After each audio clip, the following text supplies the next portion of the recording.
It is September 1847. On the rocky heights of Chapultepec, a few miles from Mexico City, a battle is taking place. The final and decisive battle of the war between the United States and Mexico. Our story tonight is about one of the heroes of that battle, a young West Point graduate by the name of Reno. Jesse Lee Reno, his full name was. Rank of second lieutenant, and the idol of the men who served under him.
Sorry I had to salute with my left, boys. I'm even sorrier I had to miss the surrender. That was a surprise, all right, Lieutenant. Here we push on to Mexico City expecting to fight it out there. Only to find Santa Ana took to the hills. It's all over but the shouting. Yes, it means the end of the war. Well, you fellas will soon be getting your discharges and heading back home. Oh, not me. I'm hitting the trail west. West? Well, that's the only place today for a red-blooded man. How about you, Steve? Well, I sort of had my belly full of the East, too, but I don't know. Are you staying in the Army, sir? Of course, it's my career. Some ways I wouldn't mind staying in myself. Oh, Steve. That is if there wouldn't be any chance of keeping on serving under you, sir. Well, the rumor is that I'm going to be sent back to West Point to teach mathematics. Well, that lets you out, Steve. Hey, you come west with me. We'll make our fortunes together. Well, maybe I will. Good luck to the both of you. Oh, we'll be seeing you again. I'm being shipped out today with the rest of the wounded. Then this is goodbye. I'm afraid so. Goodbye, Red. Goodbye, Steve. It's men like you who made this war so short. And men like you, too, sir. We'll never forget you, Lieutenant Reno.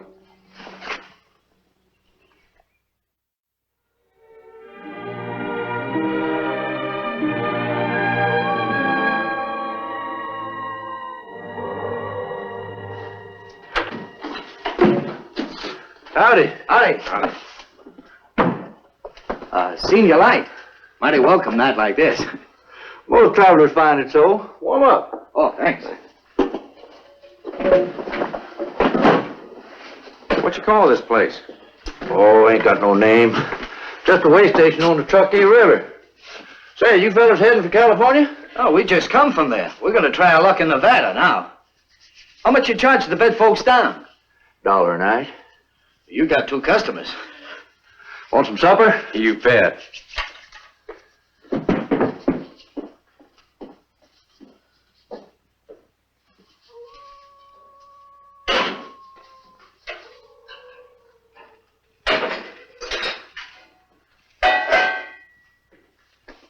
Say, with the snow melting, that river's getting pretty full.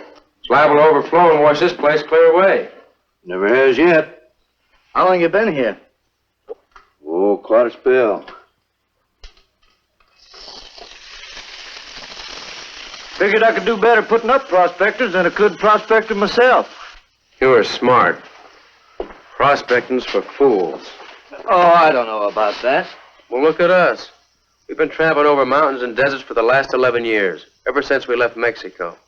What do we got to show for it? A few measly pickings. Beginning to wish I'd stayed in the Army. Hopping on that again, huh? Maybe I'll re-enlist. Go write Lieutenant Reno a letter. You don't even know where he is. I could send it to West Point. Well, you don't even know where that is. Sure I do. It's at West Point. Sure, you see? Jesse Lee Reno. That was one fine soldier. Yeah, if we did join up, at least I'd have a decent pair of boots. You mean you will? I'll buy you outfits from you. Let me see your money. Got a gold pan here. Shovel. Got a pig. Pot. Got a tin dishes. I got something else in here. What do you do with a bugle? Well, I keep it, mister. Memory of some of the best days of my life.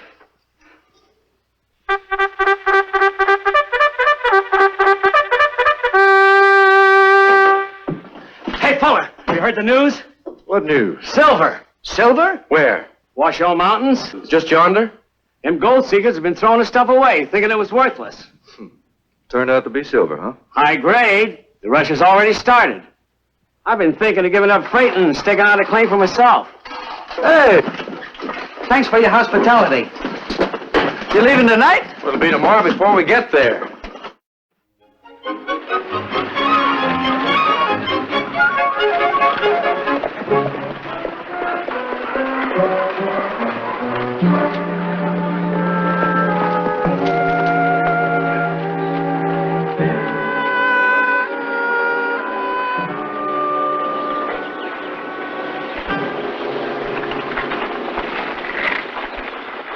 Sure don't mince words. Yeah, looks like war for certain, don't it? Yeah, blast it. Wish I'd stayed in the Army. Could be fighting now on Reno's team. Oh, we could be fighting right here, Steve. Start a little war of our own. Say, you're right. Look, there's a Union flag over at the courtroom. While I get it, you round up some of the fellas and find a pole. We'll plant it on top of the mountain, run up Old Glory. Show the world that Washoe County's for President Lincoln and the Union. Yay, man.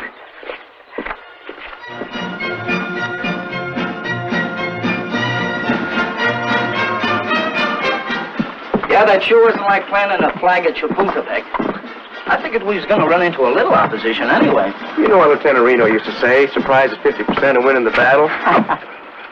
Look at her flying up there.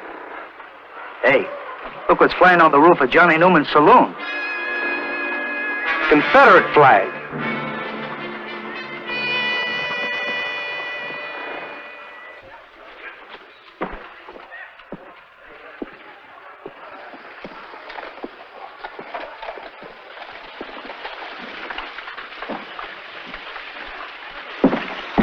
What's the idea, Newman? Headquarters of the Confederate States of America. The heck it is. This is Union territory. Not anymore, it ain't. We're taking over. We're seizing Fort Churchill, too. And any demonstration you Yankees try to put on will go hard with you.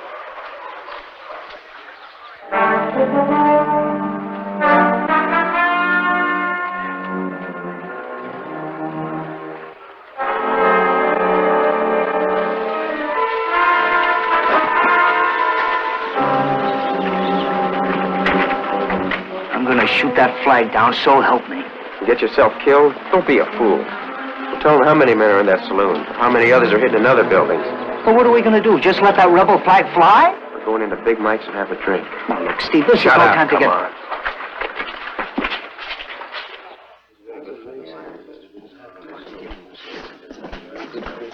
Give me a whiskey. Make it two. Who does that Johnny Newman think he is, calling this place Confederate headquarters? The next thing you know, they'll be marching up to the top of the mountain and holding down a Union flag. Let's round up everybody who feels like we do. Get some guns and chase those rebels out of town. There's a better way than that, Steve. Eddie, saddle up a horse and ride to Fort Churchill as fast as you can. Tell them the rebels are trying to take over and to send a detachment of soldiers here on the double. The back way.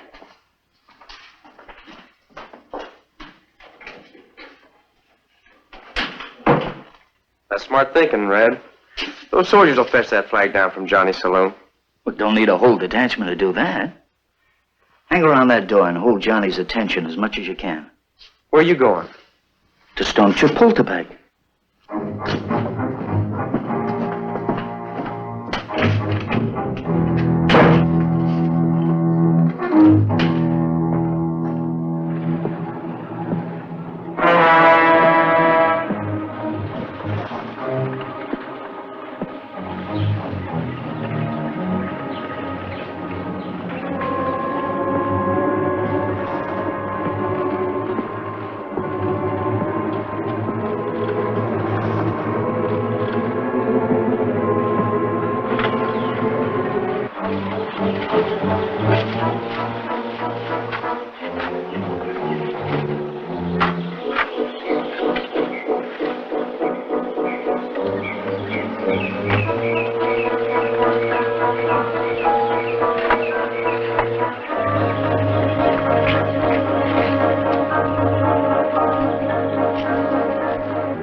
Red, look out!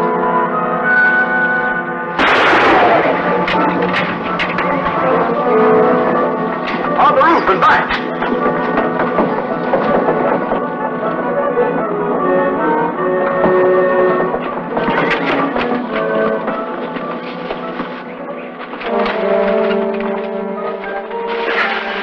Thought you could get away with something, huh? Now, look, Rebel, this is Union territory. That's why we disagree. Now, you run back up there and put that flag up.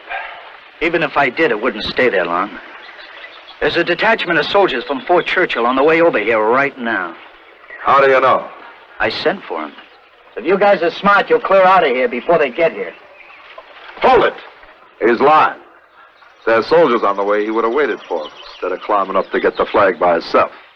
It just happens I crave this privilege for myself. Well, now, you can have the privilege of running it up again. Not on your life. You mean on yours. I'll give you till I count to 3. 1, 2, 3. I was lying, huh? Well, just stick around and you'll have a chance to attend your own funeral.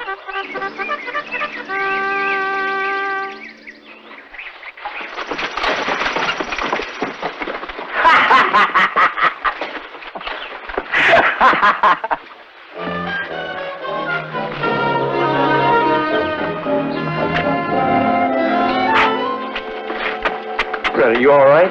Couldn't be better. You should have seen those rebels scatter when they heard the soldiers coming. Where are they? Well, I don't know. They ain't got here yet. What do you mean ain't got here? I heard the bugles. Well, that was me. Well, I'll be a son of a gun.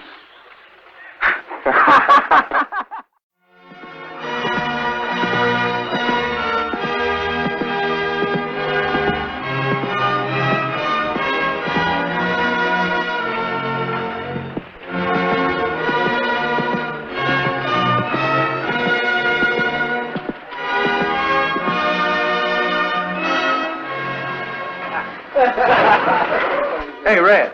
Yeah. Looky here. They made Lieutenant Reno a general. General? Says so right here. Grant, Stonewall Jackson. Them other fellas we knew as shaved tails. Jackson's fighting for the South. Naturally. Be queer, wouldn't it, if him and Reno met up? Yeah, that's what I was thinking. It ain't right. That Jackson and Reno should meet up? Not in a war against each other, where once they were on the same side. What can you do? We're in it. Yeah, I know. Brother against brother, it ain't right. An old soldier going soft? What would General Reno say? Maybe it'd say, war don't solve nothing.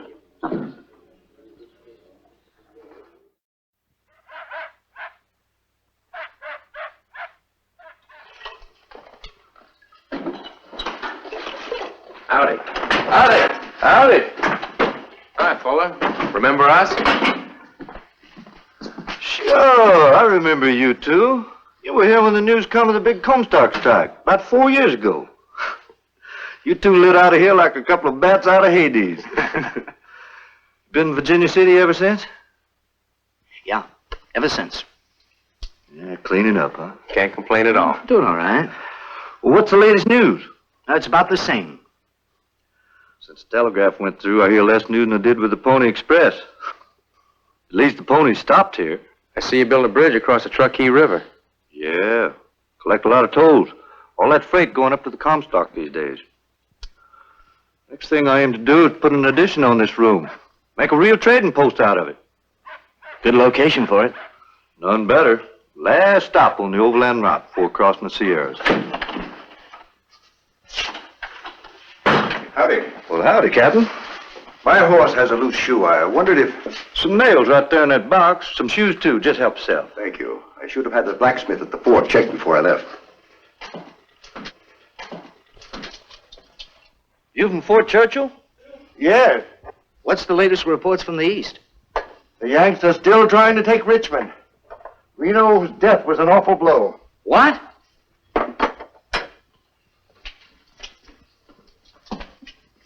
What did you say? I said Reno's death was an awful blow to the North. General Reno dead. Do you know him? He was a friend of ours. We served under him in Mexico. Well, I'm sorry to bring you bad news. Oh, sit down, Captain. Tell us how it happened. Yeah, we'd like to know the details.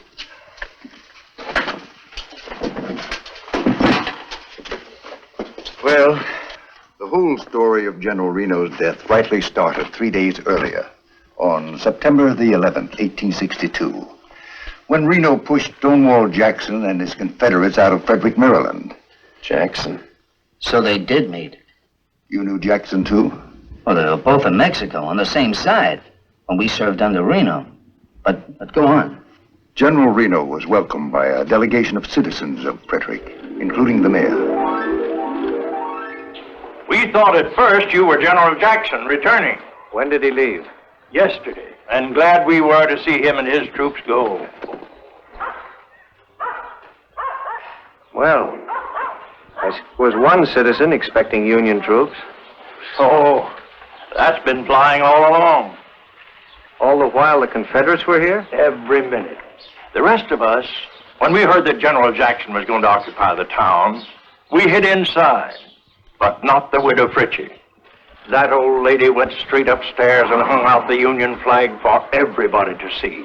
Well, when General Jackson came riding up the street, the head of his men, and saw that flag, he turned kind of purple. And then he gave a command, and a couple of his men raised their muskets and took aim. And just then, Mrs. Fritchie leaned out the window. I closed my eyes. I couldn't bear to look. She's an old lady, sir. She's 70 if she's a day. But as she stood there holding that flag against herself, she looked like the spirit of the Union itself. I used to know Stonewall Jackson. We were at West Point together, and in Mexico, too. He gave orders that nobody was to touch the flag or harm Mrs. Fritchie.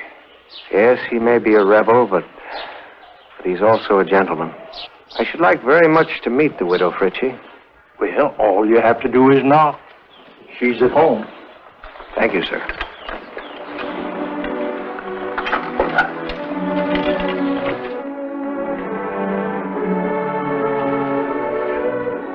I'm General Jesse Reno, ma'am, commanding general of the 9th Corps of the Union Army. Hard on the heels of General Jackson. Yes, ma'am, we're going right through. But I wanted to stop long enough to pay homage to a very gallant lady. If my husband had been alive, I'd never have dared do what I did. Mrs. Fritchie, I have a great favor to ask of you. Is there any way in which I could acquire that flag? Oh, I'm afraid not, General. Well, I don't mean to offend you, ma'am, but I was offering to buy it from you. There isn't that much money in the United States. I respect your feelings, ma'am. I have another one, though, that I will give you.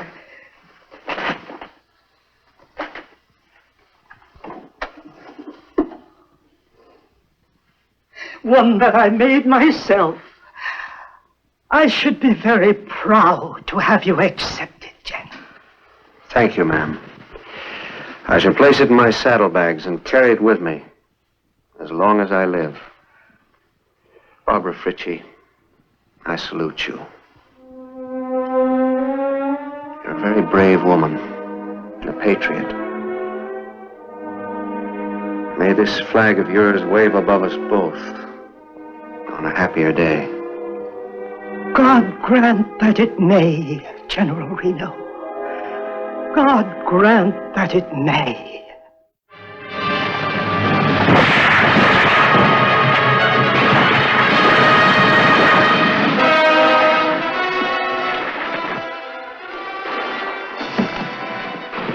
Cots are all full. Leave him out here. I'll get to him as soon as I can. He's dead, Doctor.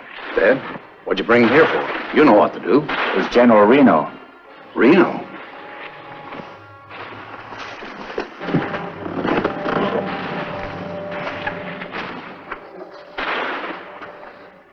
He was leading a charge. I think he died right off.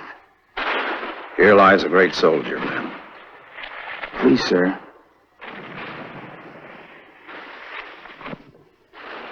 This was in his saddlebag.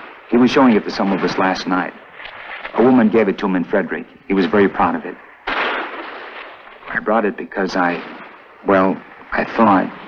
I'm sure he would.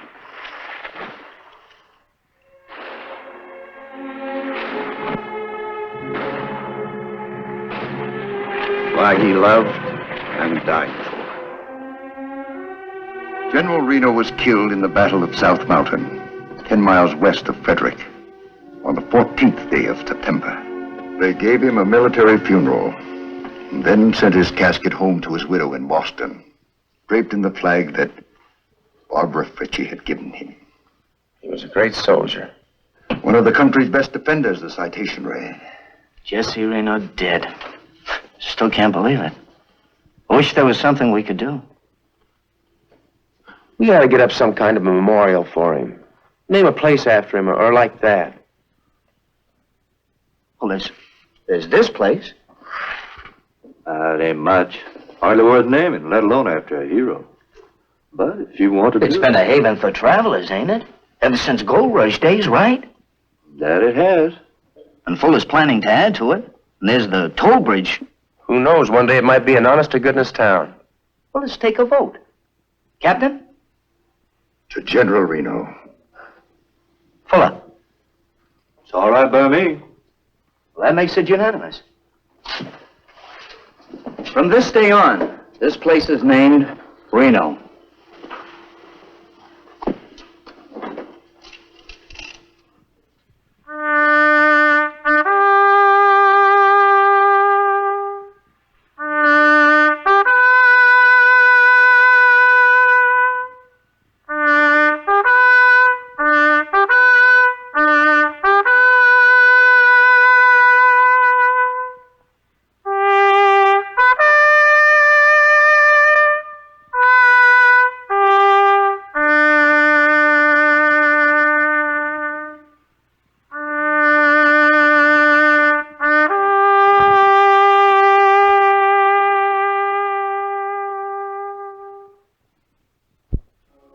The coming of the Central Pacific Railroad in 1868 made the name of Reno official. Land was auctioned off and a settlement sprung up. By 1871, it had become the county seat of Washoe County. Today, it is a city of thriving industry, beautiful homes, imposing public buildings, a university with the famous McKay School of Mines, public parks, and churches. And on the site of the old Pioneer Way station by the Truckee River, one of the great hotels of the West. Reno, the biggest little city in the world. Named for General Jesse Lee Reno, by two comrades who left him a far greater monument than they dreamed.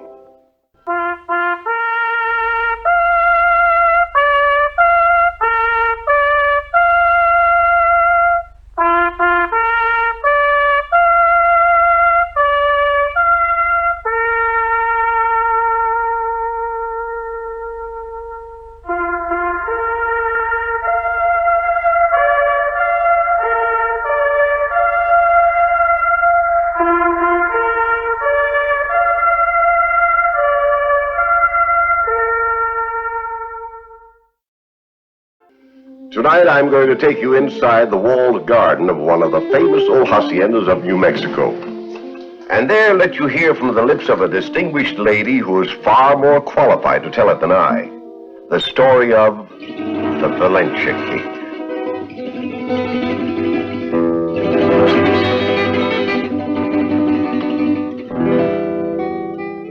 It looks like any simple cake, not even iced.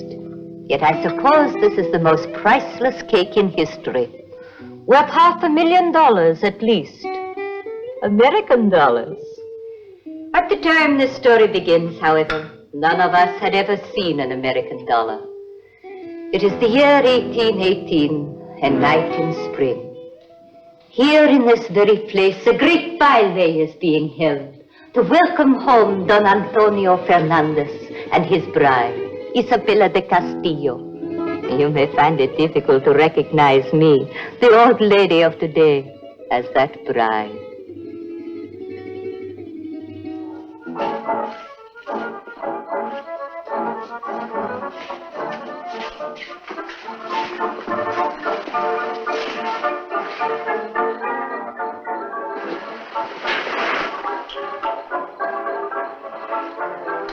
Beloved, I am the happiest man in all New Spain. And I am the most fortunate girl. When I think that my father could have married me to anyone he chose. And he chose a man I love. Amen? The man. The only man in the world. Oh, querida mía. How wonderful at long last to be rid of that dueña of yours. Isn't it? Whenever we tried to steal a woman together, bursting in on us with that booming voice. Isabella! Isabella! I'm here, Doña Elena.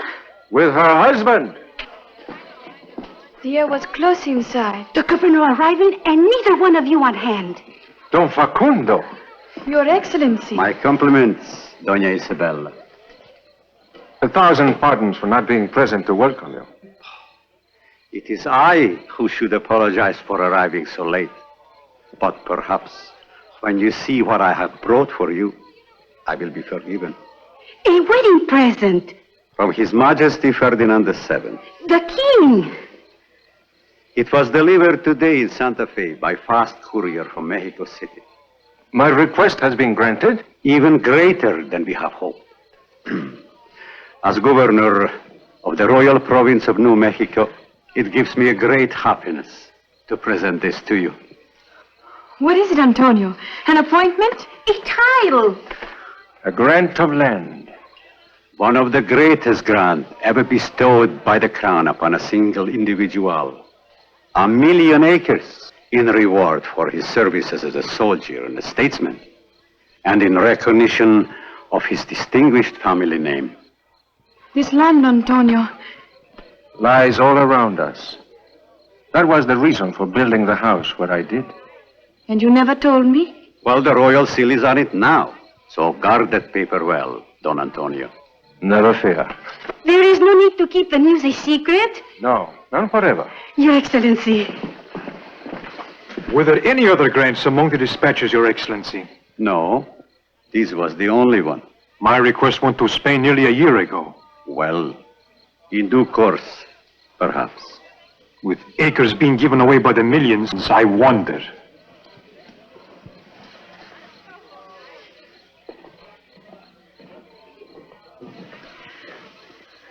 The Valencia grant. The finest tract of land in the province of New Mexico. It has everything.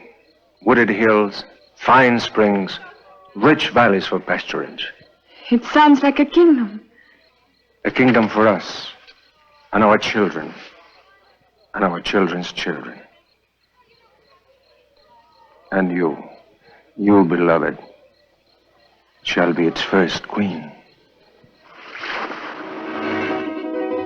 Of all those 1,000,000 acres that we now own, I myself saw only a small portion during the years that immediately followed.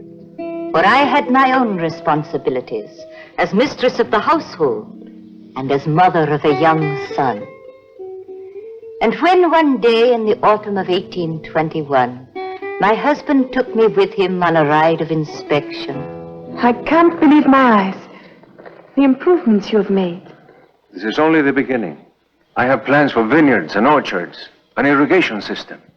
And they say that the great landowners are a lazy, selfish lot. I don't think any of your peons work as hard as you do, darling. There is another thing I want to do. Make life better for our workers. Don Jose. Don Antonio. My compliments, Doña Isabella. Enjoying a look at your royal grant, I see. I'm glad you have written this way, Don Jose.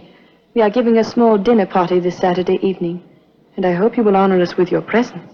I'm afraid not, Doña Isabella. Governor Margaris is riding down from Santa Fe for the occasion. Don Facundo? Of course. Only he happens no longer to be governor. You have not heard? The Viceroy has appointed another man in his place? There is no longer a Viceroy. New Spain has thrown off the yoke, declared its independence. It is now Mexico. And the king? Your royal benefactor, Donna, has been repudiated. He refused to meet the demands of the revolutionaries. When did this happen? The news just reached Santa Fe. Then it was a month ago, at least.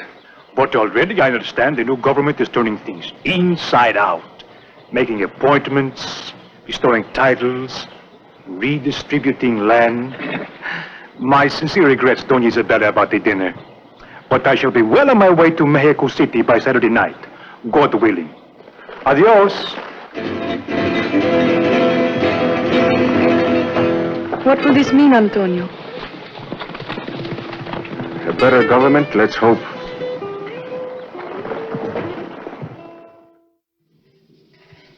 Shall we leave the gentlemen to their brandy and cigars?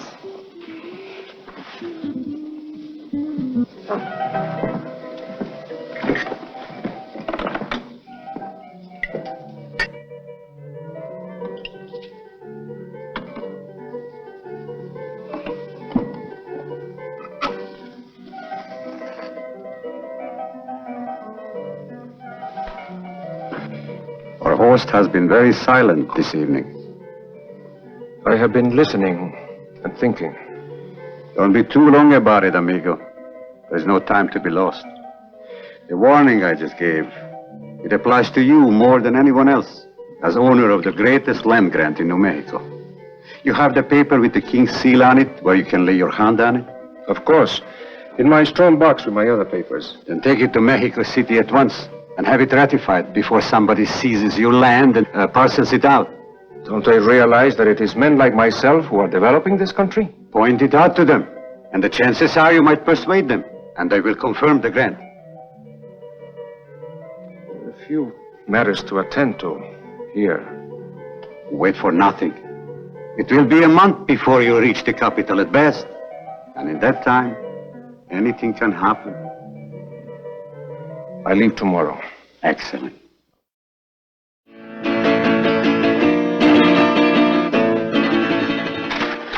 Ah, yes, the Valencia grant.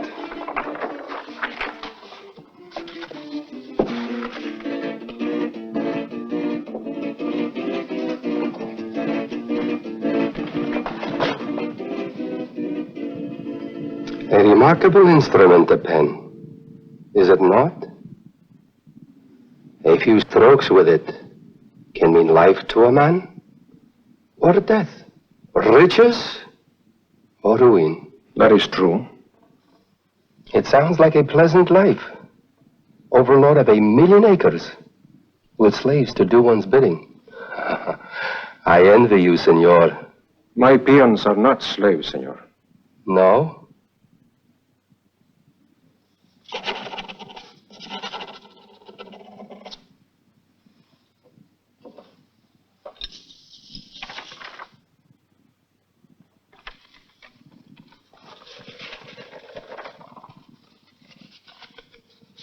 The Valencia Grant, Don Antonio, confirmed by the government of Mexico.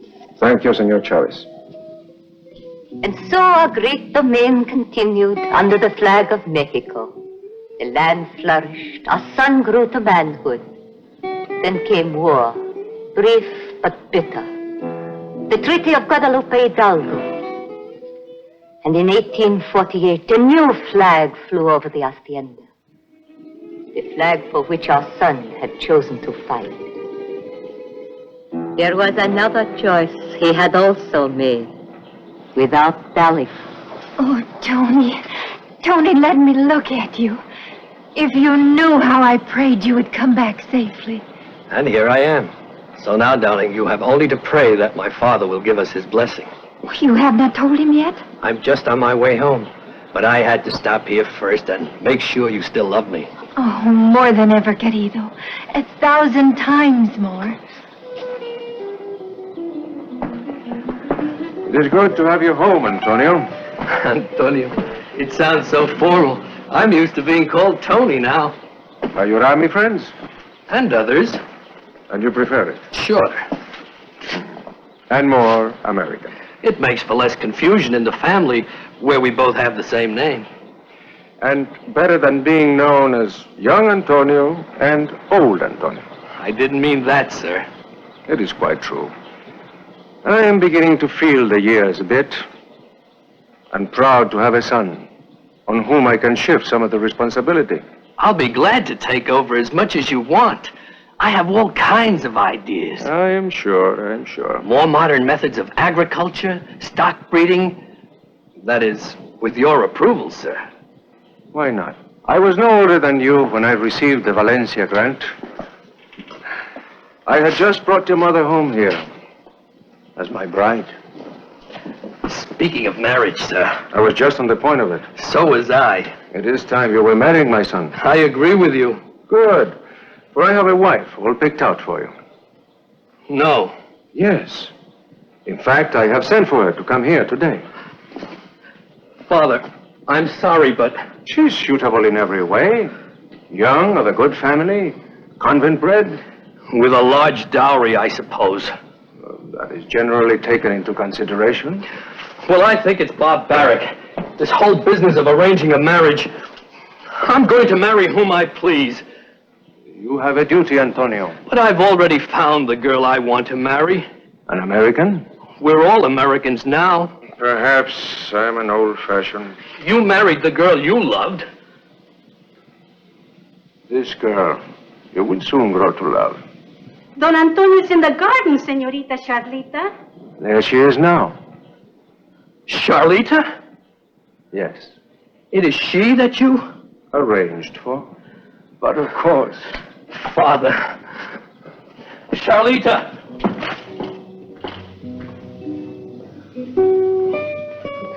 Soon there were 3 generations of the Fernandez family under the roof of the old hacienda.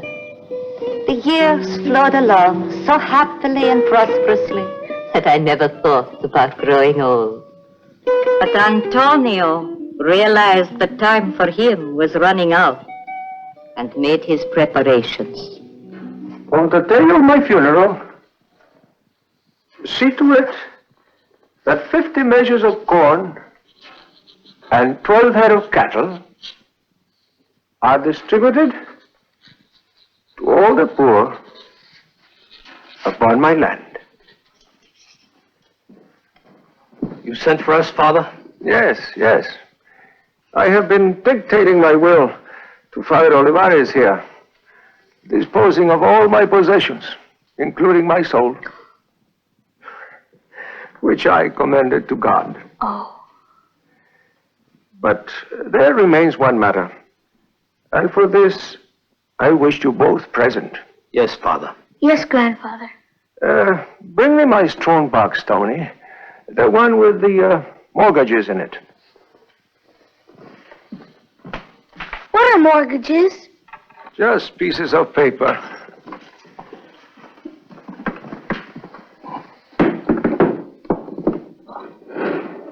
Goodness, there are hundreds of them. From people all over New Mexico to whom your grandfather has loaned money. I had forgotten myself how many. It's been so long since I looked at them. Much less collected interest on them. Why should I, when I don't need it? A mortgage is a business arrangement, sir. Sometimes. And again, it is simply a means of helping someone without letting his pride suffer. Put them in the fire. You want me to burn them? To ashes.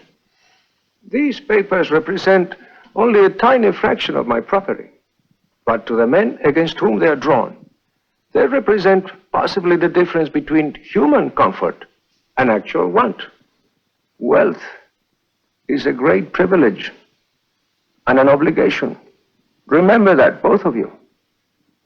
And try always to live up to it. And to the name of Fernandez. Yes, Father.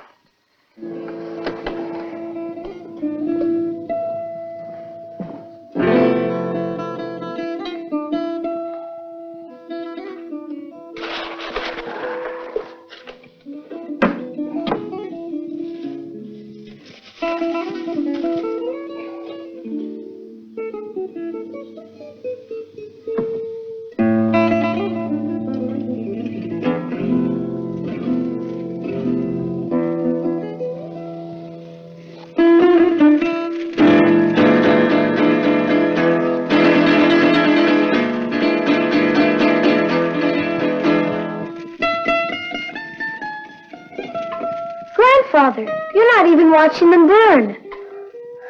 I'm watching the reflection on the wall. The reflection from hundreds of hearts all over New Mexico, while fires burn a little more brightly tonight. With the death of my dear husband, an era came to an end, and trouble began for the Fernandez family. I'm sorry, Mr. Fernandez, but you have no leg to stand on. My family has lived on the Valencia estate since 1818. Oh, you're entitled to squatters' rights, of course. Squatters? The Fernandez? Again, difference who you are. St. Peter himself would have to prove title to 1,000,000 acres. I already told you. The land was given to us by the King of Spain. I have here an affidavit signed by my mother. That means nothing. I have here also a map, hand-drawn. Land was never surveyed? No, sir. And it's all just guesswork. No. The boundaries were clearly stated in the original grant. On the south, from Crow Springs, so many cigarettes westward along the Cordillera. So many cigarettes? The length of time that it takes to smoke a certain number of cigarettes while riding slowly on horseback. You really made your distance that way? We did. You Mexicans. No wonder you couldn't hang on to what you had. You are talking, sir, to a man who fought in the United States Army. You're talking to a man who's very busy. There's only one thing that'll convince Uncle Sam that you own that land. That's the original grant. But I've explained. The paper's been misplaced. I have other folks waiting to see me, Mr. Fernandez. We'll make another search. But if we don't find it... Then the Fernandez estate will be put up for public sale. I see. Thank you. It's no use, Mother. I've ransacked the whole house. The paper is lost. How could it have happened? Anything so valuable. I have a horrible feeling that it was burned up, along with the mortgages. Tony. I probably threw it into the fire with my own hands. Surely you would have noticed. Among all those papers, there were hundreds in that box. I could kick myself. You looked in the box, of course. The box was thrown out right afterwards. No place to keep valuable papers in anyway. I'd been telling Father for years he should use a safe. A lot of good the safe is doing me now.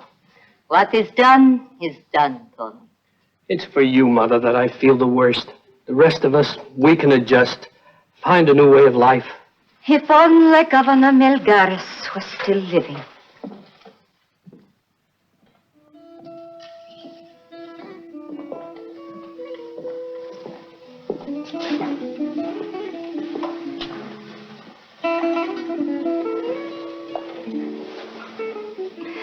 Thank you, my darlings. Fetch us some wine, Maria. Yes, senora. The amontillado. Yes, senor.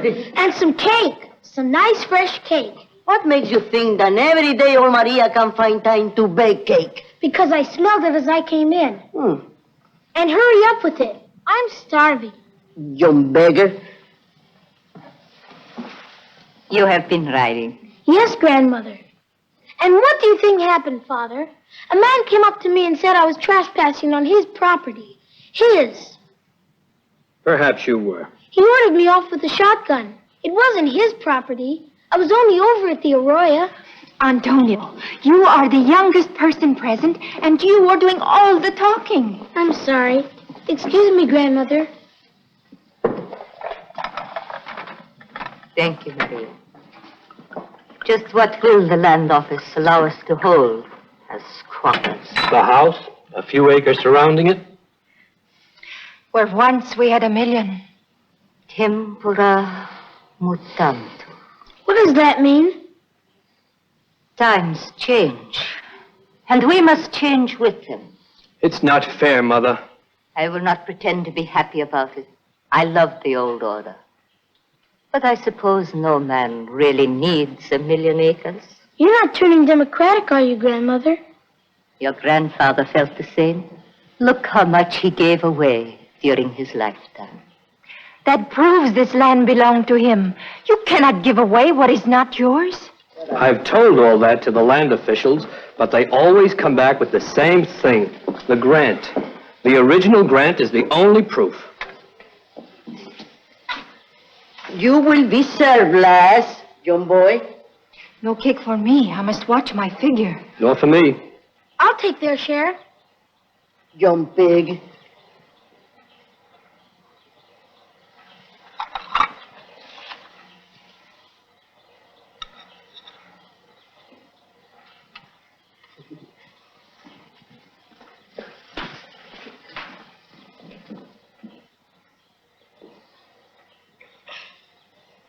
Eating too fast. You deserve to be choked. You see? What's the idea of leaving paper in the bottom of the cake? Cakes always are baked on paper. But does it have to be such filthy paper? Filthy? He calls my cooking filthy? Well, look at it. It's got writing on it, and it's... That's funny. It's Grandfather's signature. Father, look. See? Don Antonio Fernandez. You are right. It is. Nobody else ever made his F's like that. But the rest of the writing is not his. No, this is something he has signed.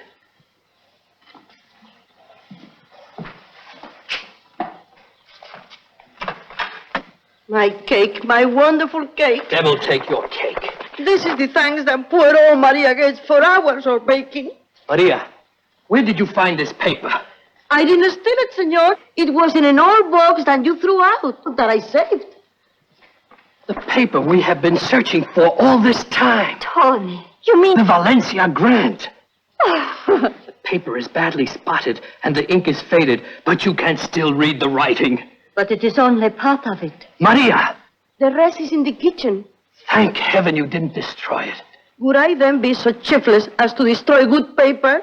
Bring it here, Maria, at once. At once. At once, Maria. At once.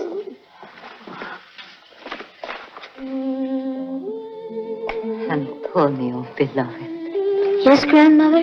She's not speaking to you, my son. A kingdom for our children and our children's children. May they prove as worthy of their trust as you were. One corner of the famous paper never could be found. That corner, it so happened, which contained part of the signature of Governor Melgares approving the original Spanish grant. The Court of Land Claims did allow us, though, the maximum amount of land under a grant mexicano, which was considerable. After all, who needs 1,000,000 acres? Isn't that a wonderful story? Just goes to prove that some folks can have their cake and eat it too.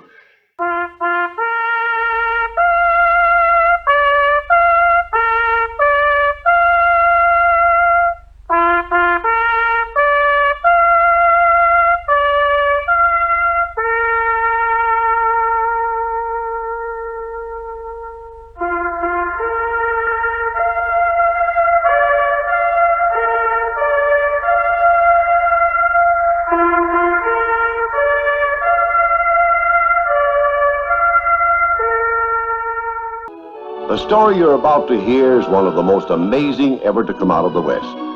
Amazing largely because of the people involved. A group of distinguished men whose names read like a page from Who's Who. We go back to the year 1871. San Francisco is riding the crest of the greatest financial wave in its history. Stocks are booming. Speculation is rampant. There's an excitement in the air. A feeling that anything can happen. And it does. As you'll see in the story of A Killing in Diamonds.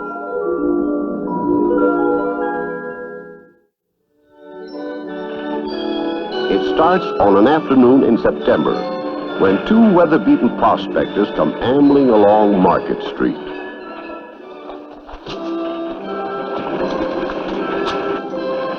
There's Roberts now. Now you let me do the talking. This strike is just as much mine as it is yours. I know. But I worked for him. I know how to handle him. Come on. Now, we'll only stay in town long enough to get over now. Why, fill on. Well, howdy, Mr. Roberts. I haven't seen you in a dog's age. Well, we've been out prospecting. Meet my partner, John Slack. This is Mr. George D. Roberts. Howdy. Glad to know you. What's new? Well, is it all right if I tell him? Oh, I don't know. You made a strike? Oh, we can trust him. In fact, he might be able to help us. Mr. Roberts is one of the biggest mining consultants in the West. Well, all right. Not on the street. Someone might hear. You've got someplace we can talk in private. We can show you something. My office is right inside. Good, good. Come along.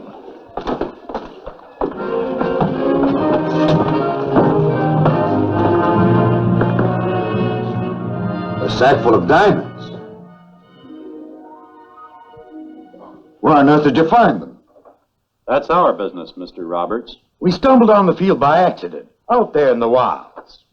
Are you sure they're real? I took them to a jeweler here in Frisco to be examined. Here's the report. Why, this is absolutely astounding. These must be worth a fortune. Oh, that's only a handful. Few samples we scraped up. What do you propose to do? We're not saying. Mr. Roberts is only expressing an interest, John, as an old friend. We're not selling out, that's for certain. Going to work the field ourselves. That'll take capital. We'll raise it, I hope. I wish you'd let me show these to William Ralston. Ralston? President of the Bank of California. You think Mr. Ralston would be interested? Want to know a lot more about the property first, of course. Oh, have us take him out there, I suppose. At least be assured that these aren't just a flash in the pan. If it's diamonds he wants to see, I could bring him $1 million worth.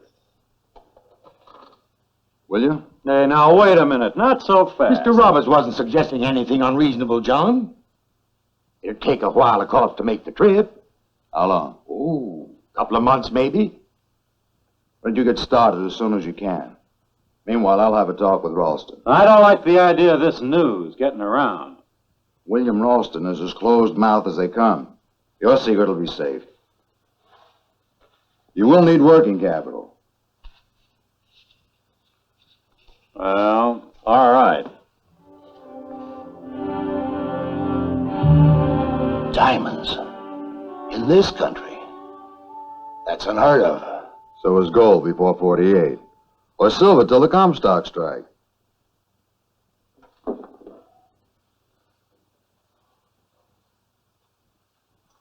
Who are these men, anyway? Bill Arnold, I've known for many years. I hired him to investigate some mining properties for me. Found him reliable? Absolutely. And the other man? John Slack. I checked on him, too. He's an old-time California prospector. A bit surly, but has a good reputation around town. The diamonds have been certified as genuine? By San Francisco's leading jeweler. I tell you, Bill, we're onto something tremendous if this field turns out to be as rich as they claim. And we can keep the news from leaking out? I'll be out of town for the next 2 months. Good. That'll give us time to organize. Mind you, these fellows haven't said they'd sell. Quite the contrary. If it's something we want, we'll get it. It'll take a lot of money. And brains. The best available. Of course, the whole thing may prove to be a false alarm. Well, at least we'll be prepared, ready to step in and take control of the first great diamond fields to be discovered in America. I'll get in touch with our friend Asbury Harpending right away. Well, he's in London. Well, I'll cable him to come back. He'll come when he hears what's afoot.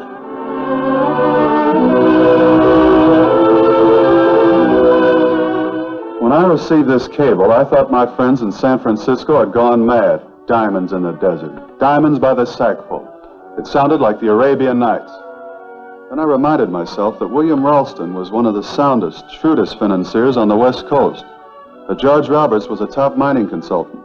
They wouldn't have spent $1,100 on a cable. That's what it cost them, if there wasn't something behind it. So I cut my plans short and booked passage on a ship sailing for home at an early date.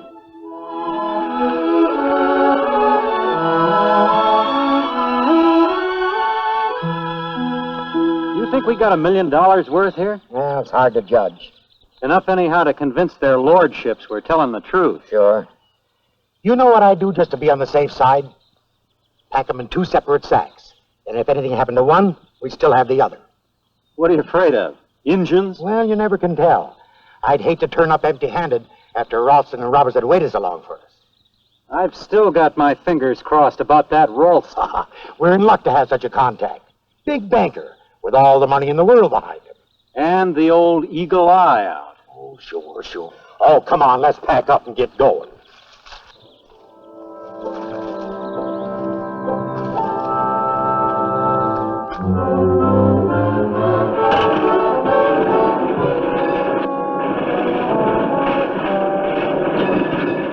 Well, I couldn't believe it when I first saw it. Well, I'm glad it's the West Coast deal, and you'll keep it that way. Oh, Hop Ending. How are you, Roberts? Give me your hat. I believe you know these gentlemen. Yes, indeed. How are you, Mr. Ralston? Fine, thank you. General Dodge? Fine, how are you? Where's Mr. Lant? He couldn't be with us today. Well, gentlemen, let's get down to business. Pull up a chair.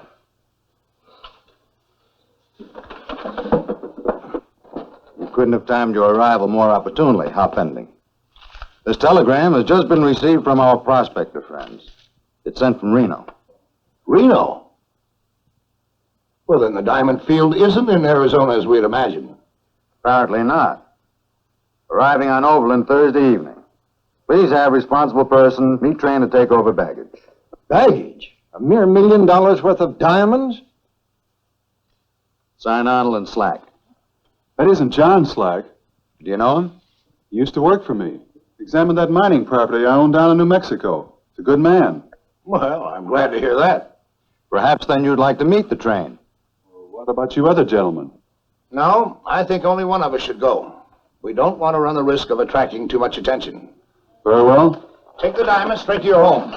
We'll all meet you there later this evening. Fine. By the same token, I'd suggest that we all arrive separately.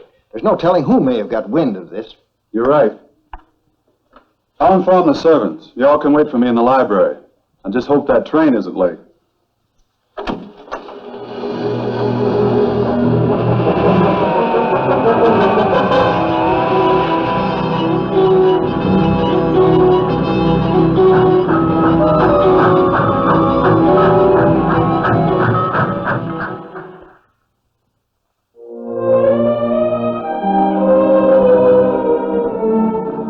Sure looked all in. Hadn't closed their eyes since they boarded the train. Seems they already lost half the diamonds. Lost them? Fording the river on the way back. Their raft overturned and one sack went to the bottom. Nearly $1 million sunk. Good grief. No chance of recovering them? They didn't even try. Said there were plenty more diamonds where these came from. Wait a minute.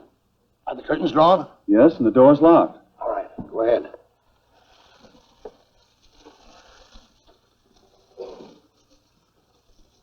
Look at the size of some of these. Bigger than dice. When they're cut, they'll knock your eye out. Talk about a king's ransom. And these are only half of what they gathered. 2 men alone. Well, gentlemen, I guess this dispels any doubts we may have had. We can go ahead now and form a company. The first diamond company in America. Hold on. Not too fast. If we can't raise the necessary capital here in San Francisco, we'll get it in New York. I have connections there. There's no need for that. This is a West Coast discovery, and we intend to keep it here. Gentlemen, please. Before we start discussing plans of organization, there are several important steps to be taken. First of all, these stones should be examined. We already have the word of a reliable jeweler. I want an appraisement by the greatest authority on precious stones in the United States, Tiffany and Company. You're taking no chances, are you? You bet I'm not.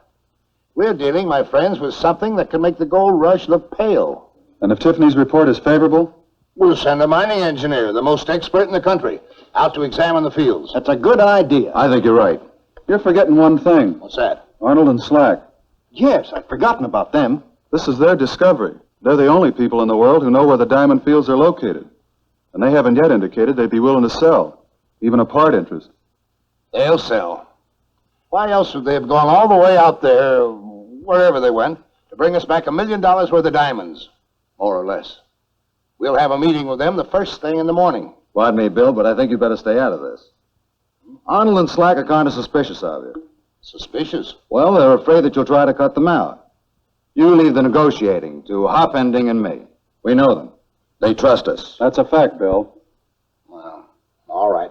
Just so long as you make a deal with them. We will. To our advantage. We'll tie him up properly. Meanwhile, I'll deposit these for safekeeping. You think our friends will trust my bank? You admit you have to have working capital. Our group's willing to provide it. And grab control. You and Slack will still retain an interest. A good big one. I'd rather not sell. Well, how are you going to proceed? Someone will lend us the money and the diamonds we already have. Look, Arnold, you need more than money. You need protection. The minute the news of this strike leaks out, there's going to be a rush like nothing you ever saw before in your life. You'll have claim jumpers, legal battles, problems with the government. Do you realize that there isn't even a law existing under which diamond fields can be located and held? Try to do this on your own and you'll end up with nothing. The shoppers will move in. I might part with a small interest. A quarter? I reckon. You're a fool, John. We'll pay you $100,000 for it. Cash on the barrelhead? Cash. That'd still leave me 3/4. It's a deal. Good. How about you? Well, I'll think it over. Let you know later. I'm leaving for the East tomorrow. Why, you only just got here. I'm taking the last lot of diamonds back to Tiffany and Company in New York for examination. Tiffany? Experts in precious stones. That's smart. You'll still be around, Mr. Roberts, in case I change my mind about selling. I'll be here waiting for you. We'll fix up the papers and give you a check for your part of the deal. Thanks.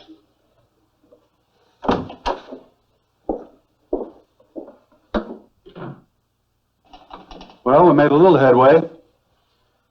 Arnold will come through. He's just overpowered by the magnitude of the whole thing. Can't say that I blame him. Just how big is it, Roberts? Can we swing it here in California? Well, Ralston seems to think so. And his associate Lent. Well, I don't. I think we're going to have to interest New York capital. And that's one of the things I plan to do while I'm east. You've heard of Samuel Barlow? The attorney? Why, yes. Well, he's a friend of mine and well connected in Wall Street. If we decide to incorporate back there, he could arrange to float the stock. Well, $10 million easily. Ralston will want to go with it. All right. We'll leave tonight. Put the store before Barlow by the end of the week.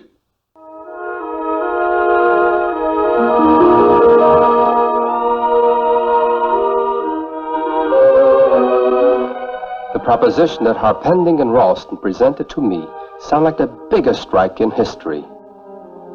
But I wasn't going to let myself get too excited about it at first. Not Samuel Barlow. I examined all angles, sifted the facts. I had him send for Arnold to come east, invited him out to my home in Glen Cove, Long Island, to become thoroughly acquainted with him. I found Arnold to be a simple, sincere, straightforward fellow, and an experienced miner. There wasn't a flaw in his story, but the thing that really clinched the case, as far as I was concerned, was the appraisal from Charles Tiffany himself.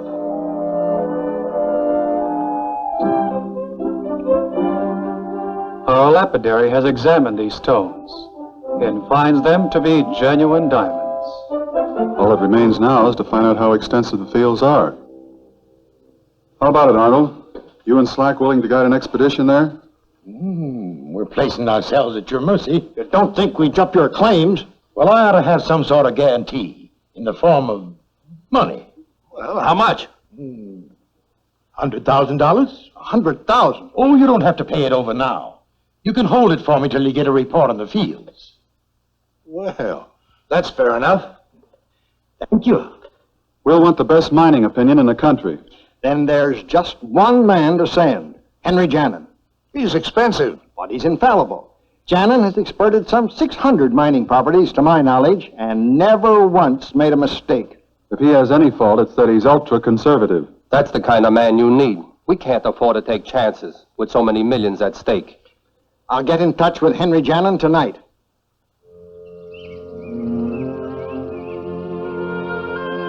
I, Henry Jannon, did agree to undertake the job for $2,500 cash, all expenses, and the privilege of buying 1,000 shares in the new company. In the party that set forth were General Dodge, Mr. Harpending, myself, and of course, Arnold and Slack. We left the railroad at a little station near Roaring Springs, Wyoming. where we hired an outfit and struck out into the wilderness.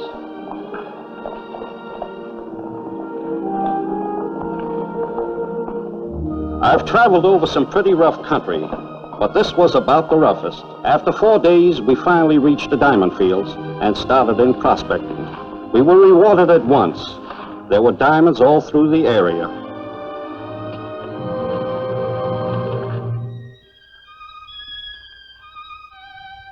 In the crevices of rocks, in little anthill formations, how deep they went, nobody could guess. We made only a surface examination, but enough to satisfy me that here indeed were diamonds in plenty. Then I got busy and surveyed all the neighboring ground that resembled it. We staked out everything in sight, set up notices of occupation, secured title to water rights and timberland. Leaving Slack to guard the property, the rest of us returned to New York, where I filed my official report. I don't know when I've ever been more excited about a project. As I told Mr. Ralston, give me 20 men, rough laborers, and I'll have $1 million worth of diamonds out for you at the end of a month. This diamond field would control the world market. I felt sure. Now that you got Jannon's report, how about that down payment I was promised? $100,000. Make it $150,000. Getting bigger ideas, huh? You're right. I'll speak to my friends about it right away. Thanks. We paid Arnold his $150,000 on account. With what we'd already paid Slack, that represented an outlay of $250,000. Only a fraction of what we now had to raise for working capital. There'll be no difficulty. Give me an hour on Wall Street, and we'll have the money subscribed. It's very kind of you, Mr. Barlow. But I am definitely of the opinion that the stock should be floated in California. You know, I've come to the same conclusion. Well, for once we agree. You're thinking in terms of a $10 million corporation? San Francisco can swing it. I have the word of my associates. You have been in communication with them? Every day since the expedition returned. Ralston's assurance is good enough for me. I'll go along with the rest of you. Well, I can see that I'm outvoted. I'm sorry, Mr. Barlow. Oh, I understand. But it would have been a satisfaction to finance this great diamond company. We appreciate all you've done for us, Mr. Barlow. I wish there was some way we could express our gratitude. There is. Allow me to subscribe to a block of stock when it's issued.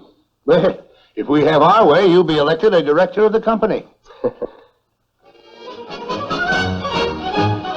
The news of the great diamond strike hit San Francisco like a bombshell. The streets were jammed with excited people talking, shouting.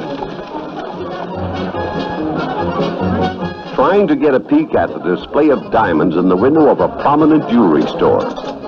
Everybody wanted to buy stock, but only the cream of the financial and business world were permitted to subscribe. Men like David D. Colton, Thomas H. Selby, Milton S. Layton, Louis Sloss, General George B. McClellan, William Willis, W.F. Babcock. From London came a cablegram from the House of Rothschild offering to act as European representative. Arnold and Slack were bought out for a total of $660,000. Slack disappeared. And I'll come back to Hardin County, Kentucky, with enough to buy me a fine house and land. And open up a bank in my hometown, like I'd always dreamed of doing. Oh, not a bank as big as Ralston's Bank of California, but I'm satisfied. I don't want millions. I've done all right. Yes, sir, I've done all right. This map shows the boundaries and the various locations. Discovery Claim, Diamond Flat, Sapphire Hollow. Just how soon can we start operations? Well, with $2 million on deposit in the bank, there's nothing to hold us back. Gentlemen. Shannon. Excuse me for breaking in on you like this unannounced. Not at all. Glad to see you. This is Mr. Clarence King. Ah, the eminent geologist. At present employed by the United States government as head of its 40th parallel survey. How do you do? Happy to meet you. I know you. Mr. King has some information of vital importance to us. Well, won't you sit down? I am the bearer of unfortunate news, gentlemen. You have all been duped, the victims of a gigantic swindle. What are you talking Duped? about? What do you mean? Swindle? What do you mean? Please, What in the world do you please. mean? Let him tell you the story just as he's told it to me. As Mr. Jannon explained, I'm in charge of the government's survey of the 40th parallel.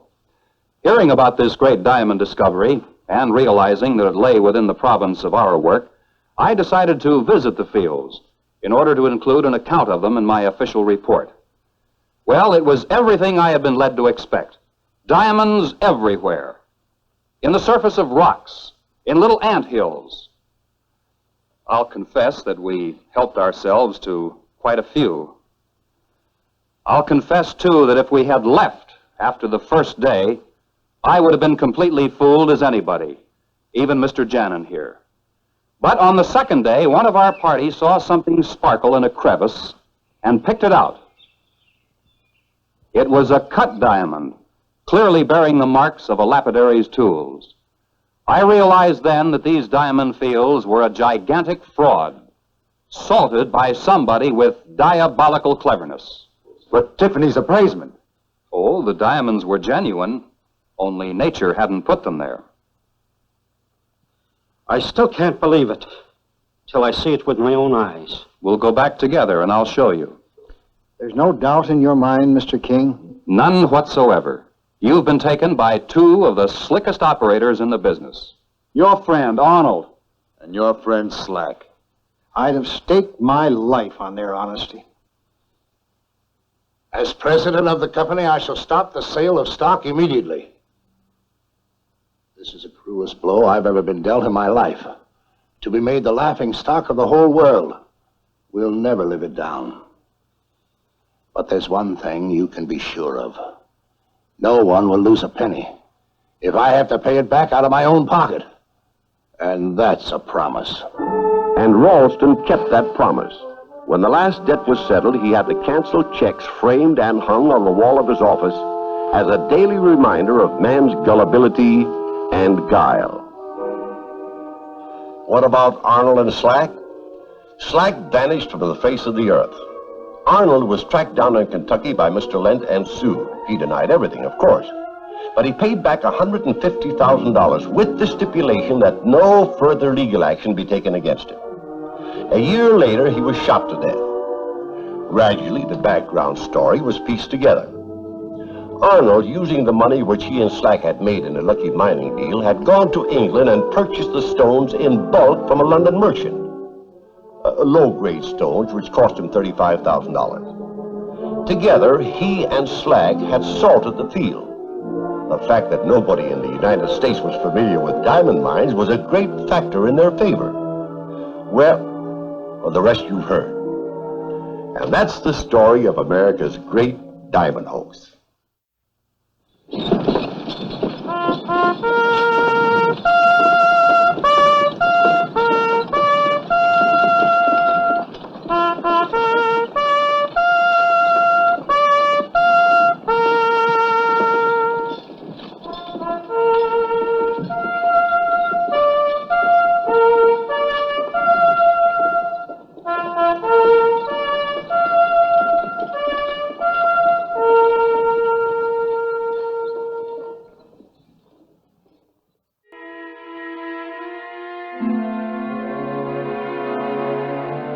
Stop blinking at me that way.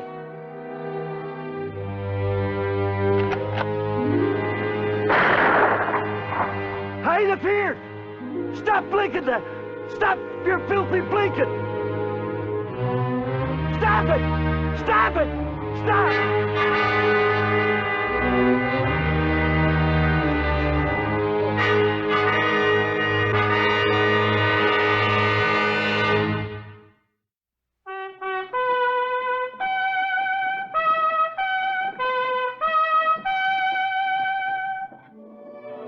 Death Valley Days. Howdy, folks. I'm the old ranger. Did haunts, as Tom Britton called them, actually kill him? Was there some mysterious supernatural force in the Northern California in 1882 that could literally scare a man to death? Those are the questions that Alan Hodges, a Pinkerton agent new to the West, must meet face to face as he ventures now south of Horror Flats. Listen to this, George. There is a $5,000 fee to bodyguard me and my possessions safe to Sacramento. Get directions to Britton Place at Junction City. Signed A. Britton. Where'd we get this? Not even a postmark. The traveling preacher left it. Said it sounded like something for Pinkerton to handle. Sounds like a wild goose chase to me. I wouldn't be a bit surprised. Where's Junction City? Up here. Here it is, right here. Near Grass Valley. Grass Valley. Always wanted to see that country. Well, might as well let a client pay your expenses. If there is a client. The trip to Grass Valley should be pleasant enough. But from there on, Ellen, it's pretty rugged and dangerous country. Good. Then it won't get monotonous. Make the arrangements, will you? All right.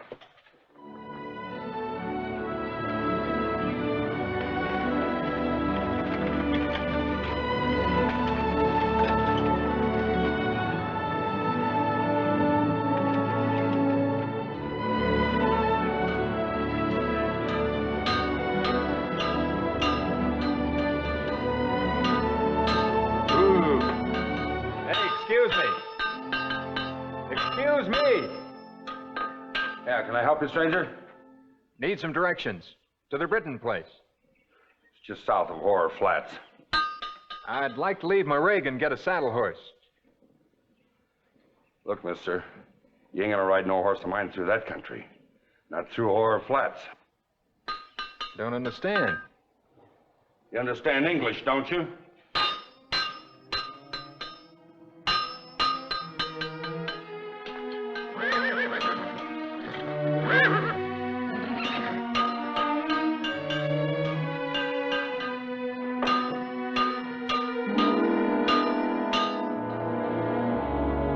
There's a mountain peak overlooking the Britton Place that resembles a man's head.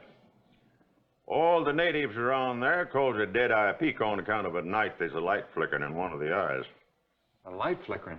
Well, of course, we all know that the flickering comes from a gold kiln at a mine up there. But old Tom Britton, he believed it was the haunts from Horror Flats that was winking and blinking down on him. And every night, he'd get out with his old gun and blast away at that thing. Until one night, well, the doc from Grass Valley said it was a heart failure, pure and simple. Of course, there is them around here that still believes it was the haunts that got old Tom after all. I see. Yeah. Talking about that saddle horse that you said that you needed. Now, I've got one, and a good one. I guess I'm the only one around here that's got one to spare. It ain't for rent, though, nor for sale. Tell you what we might do. Might do a little swapping. My horse and saddle for your horse and buggy straight across. What do you say? Well, I haven't much choice. All right, it's a deal. Look, Red, go on and saddle that back and bring it around for this gentleman. Well, hello, Bert. I didn't see you come in. I was just talking to this gentleman here about your brother Tom. Told him he had heart failure. Maybe it was, and maybe it wasn't. Well, that's what the doc put down as the cause of death. Well, there's a lot of things doctors don't know. You got suspicions? Mister, my brother Tom had a good, strong heart. All us Britons do. Whatever killed him, killed him. Well, the only reason that we was talking about it was that this gentleman is headed for Tom's place now. Well, there's a lot of strange things going on up around my brother's place. What are you going up there for? I'm afraid my business is confidential. Well, I'm only trying to help, that's all. Just trying to help. You can. You can tell me how to get there. Well, sure. Come on, I'll point out the way. Good luck, mister. Good luck. Thanks.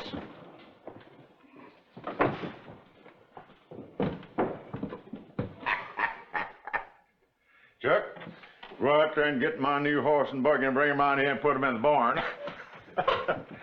and tell Reg to be sure and leave the gate open for Blackie. No. That Blackie, he's a good horse, you know. Blackie's a lot better horse than the one he's got out there. But Blackie is a home-loving horse. He loves this place. Inside of an hour, he'll throw that greenhorn, be back here.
Hold it!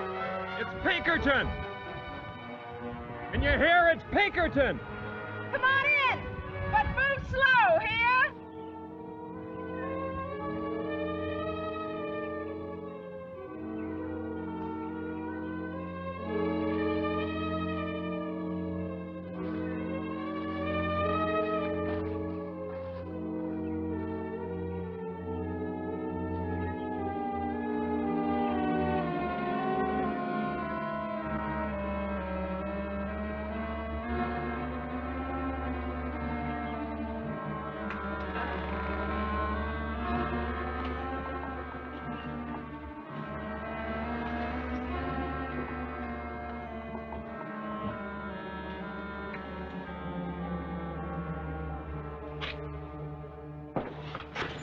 Don't you move.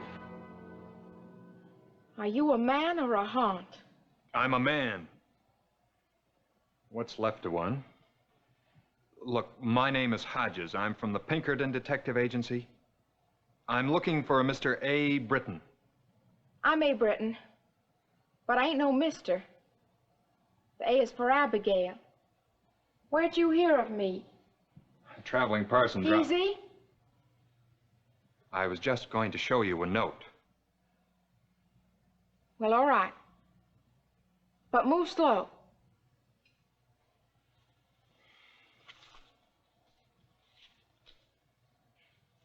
How'd I know you didn't steal it? How do I know? You wrote it. I can write. A little. If you don't put that fool gun down, I'm No, gonna don't walk... go. I believe you. Thanks. I'm sorry. I had to be sure. First they got the horses and the mules, and then they got Pa.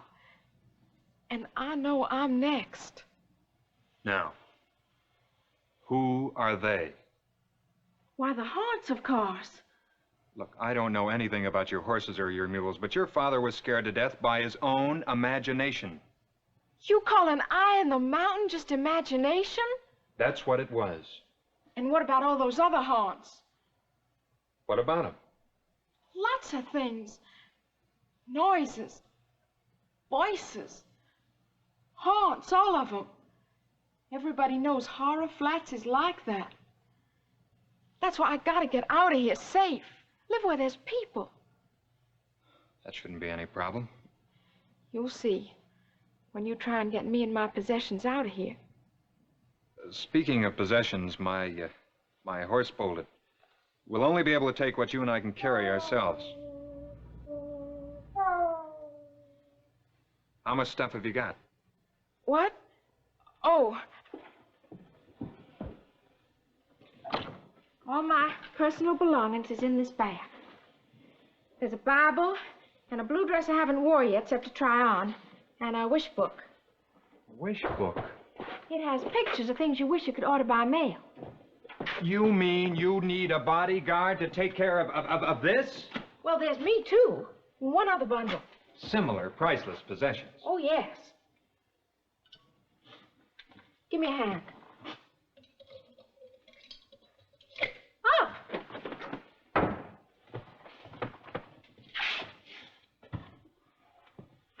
hit. From the haunts, no doubt. That's right. Stand here. Bring the lamp.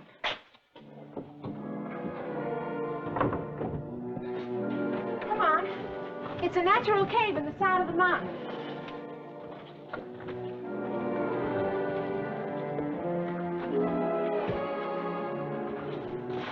Come on, help.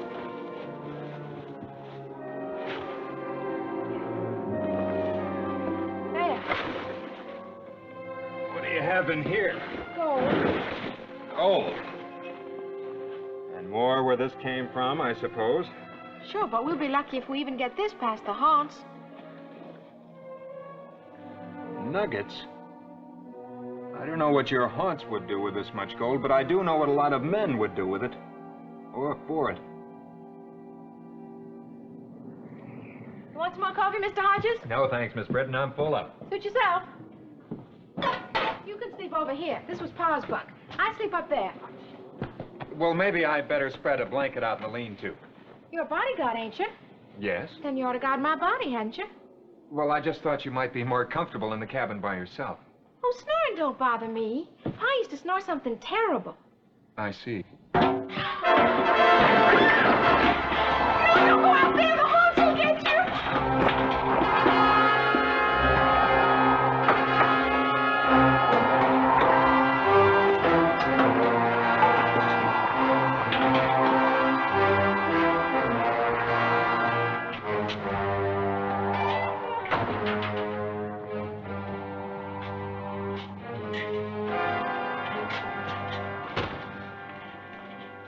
But what about that other noise? Probably some animal.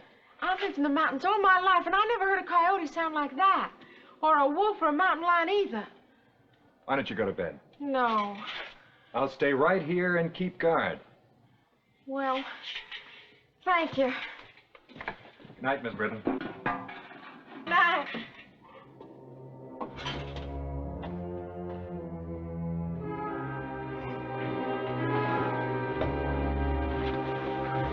How much you figure this weighs?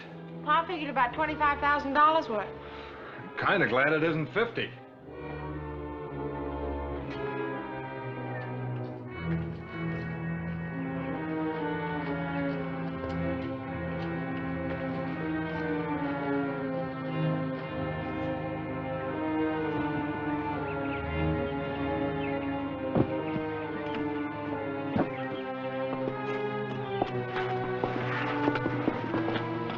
Come on, Mr. Hodges. We gotta make better time. I'm not a mule, you know.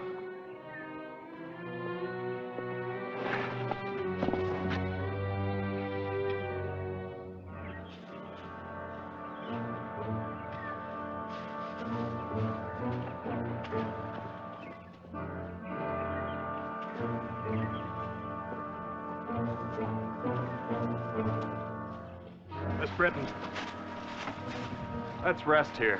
I can't keep up with you. I want to get out of this place. Look, we'll travel faster after we've had some rest, believe me. Well, guess maybe a rest would do a body some good.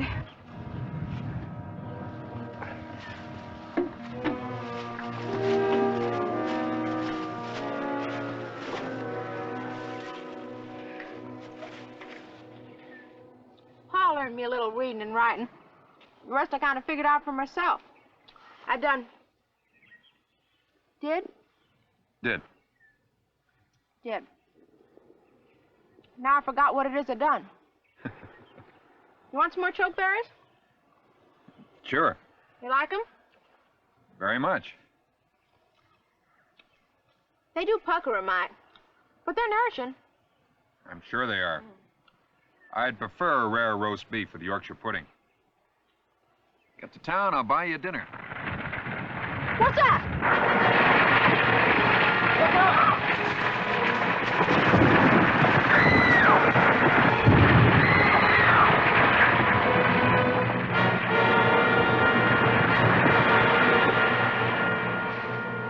Are you all right? I told you they was out to get me. It was a rock falling. That happens all the They time. pushed them. It was an accident. That was no accident. That was the haunts. Will you stop talking about haunts? You're shaking yourself. Of course I am. It was a close call. I tell you, we got to get out of here while there's still time. Abigail, there are no such things as haunts. Just as there are no goblins or witches or devils. Those are things in storybooks for children. I believe them. Well, you've got to stop believing them. You're grown up now. You're a woman. Well, I don't feel like one. And you're not acting like one. Look, you're going to live in town. Do you want people to like you? Yes. Do you want people to point at you and whisper behind your back? Will they? If you keep talking about haunts. If they find out you left your place because of haunts... You think I'm kind of weird, don't you? No, I don't. I don't blame you for having fears or superstitions. It's just time to change. Now it's time to grow up.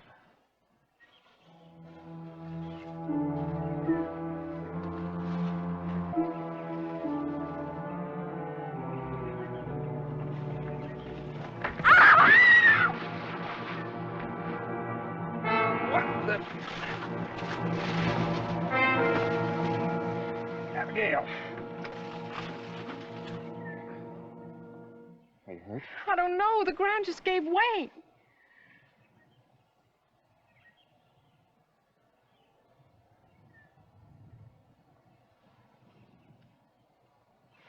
I guess I am a woman. But I still say there's haunts. They dug that hole. And don't tell me they didn't. Here.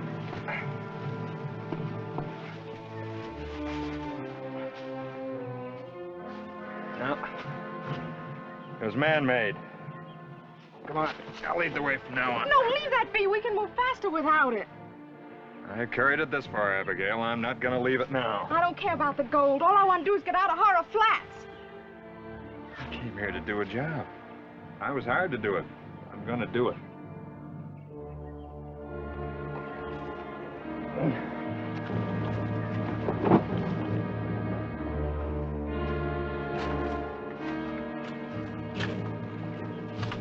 Down there's where my horse bolted.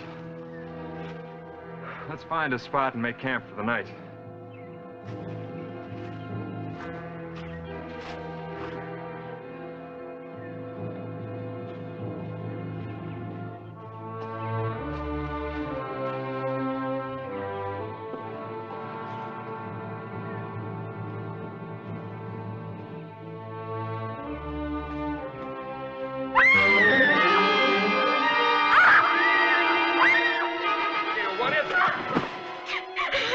Abigail, what is it? A haunt! A white ghostly haunt waiting for me.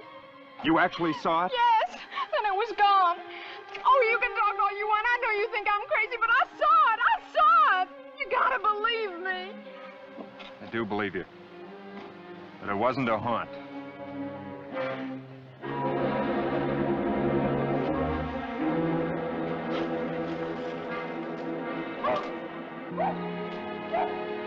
You think the fire will keep him away? Sure. Get some sleep. I'm scared. Don't be. I'll stay awake and see that nothing happens to you. Go on. I'll try.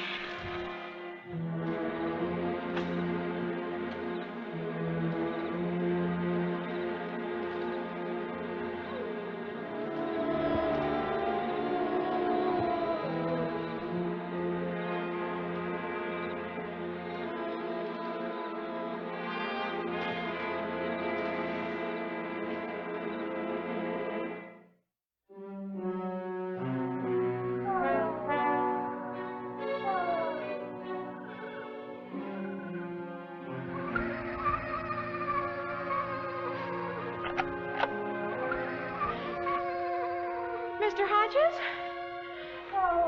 Mr. Hodges, where are you? Mr. Hodges?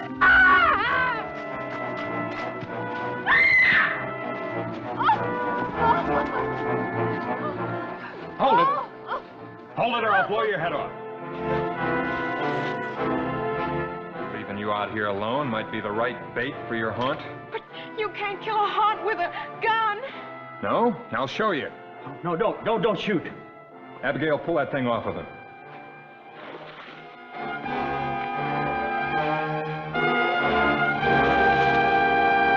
Uncle Bert. So it is. Bert Britton, alias the Haunts of Horror Flats. But I don't understand. You want to tell her, Bert? I didn't mean no harm. I wouldn't touch a hair on your head, child. But you wouldn't mind scaring her to death like you did her father. Tom died of a heart attack. Sure. You knew about the blinking eye and about old Tom's superstitious fears. You worked on him to drive him off his claim. When he died, it was even better. Then all you had to do was get rid of Abigail here, and you'd inherit it as next of kin. Only you didn't dare murder her, because that would have pointed the finger right at you. That's a lie. I ain't no murderer. Not that you haven't tried. What about that falling stone? And about the trap? They were accidents, I suppose. Uncle Bert, if you needed money, I would have... Your pa was a fool, girl. I knowed he struck it rich when he stayed up on the flats so long. I also knowed that he was burying whatever he found back in the ground again. And gold is to spend, not to bury. Besides, I deserve some of it. You deserve to be hanged. On what charge? Attempted murder. Your niece and me. On whose word? The word of a girl who believes in ghosts? Not anymore, I don't. That's for children. We'll let the court decide. Turn around.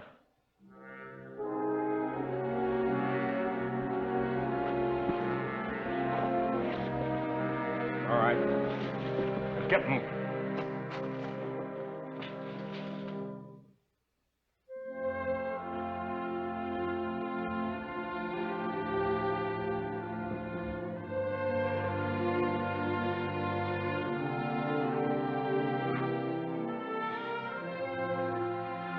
Those beef's gonna get overdone.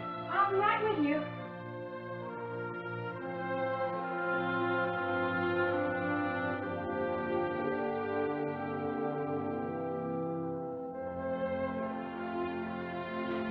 Well. How do I look? I feel kind of funny. I guess it's not having my gun. You're gonna need a gun to keep him away. Hans? Men. Don't you worry. You got yourself a bodyguard. Unfortunately, our records are not complete enough to indicate whether Abigail Britton became Mrs. Pinkerton, that is to say, Mrs. Hodges. But we are fortunate enough in having these saddlebags from the Harry Shipley collection, said to be the actual saddlebags Hodges used in carrying the Britton gold to Sacramento through Horror Flats.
You're supposed to fire this gun, not hide behind it.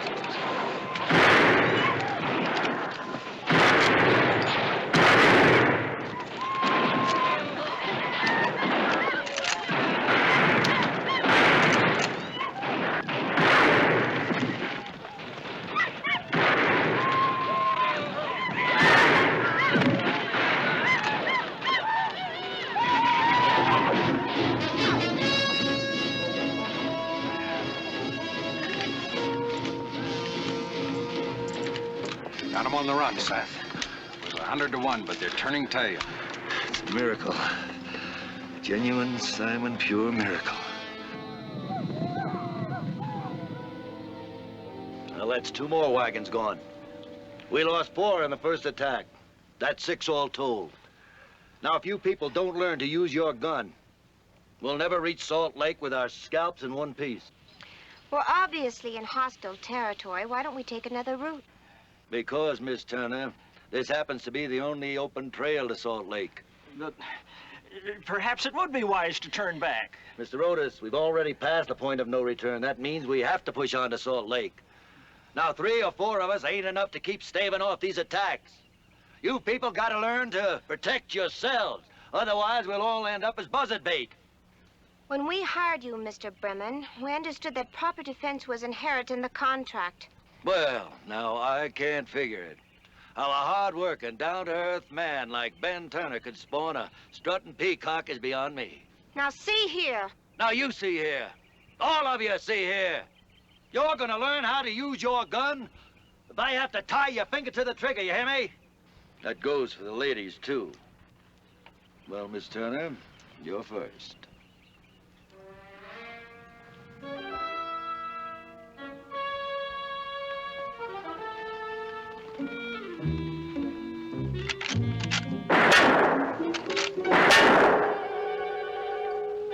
Well, give the little lady a drink on the house. Incredible. Your daddy's the only man I ever knew held his rifle aslant like that.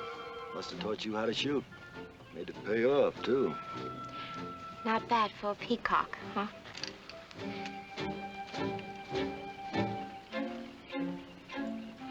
Seth? Looks like she's just laying back there with a handful of aces all the time, doesn't it? That horrid gunpowder. I can't stand the smell of it. I quite agree with you, Mrs. Hemingway. Where did you learn to shoot a gun like that, Catherine? From my father.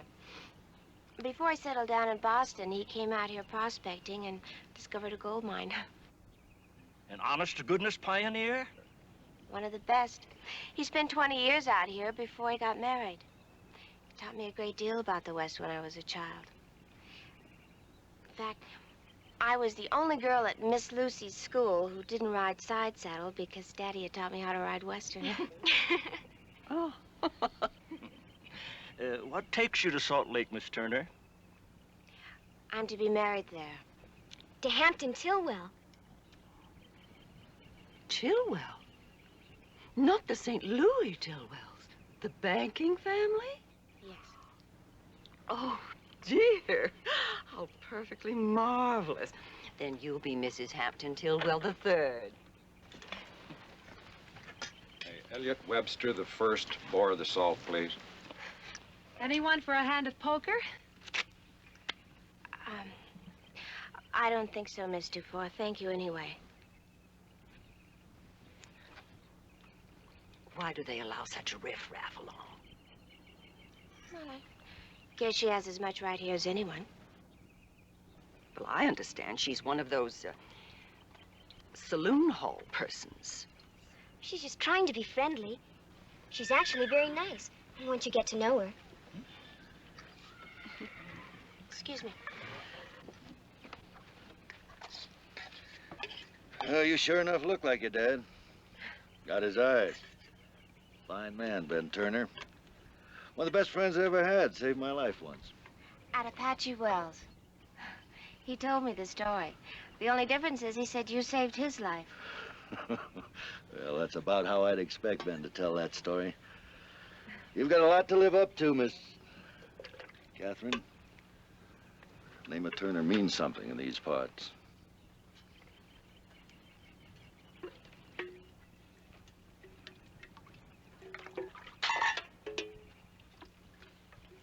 Oh, I would have thought the future Mrs. Hampton Tillwell III would have had a maid for such menial chores.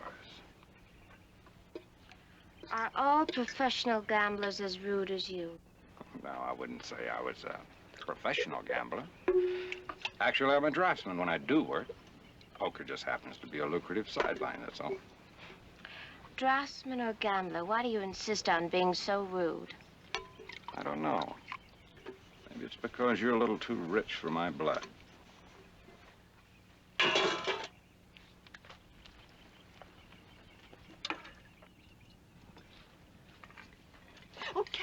Darling, you haven't seen my bust.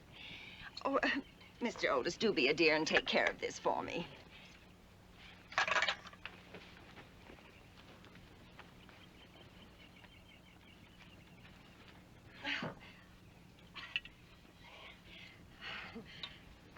Magnificent piece of work, isn't it? Yes. And here's my most coveted prize.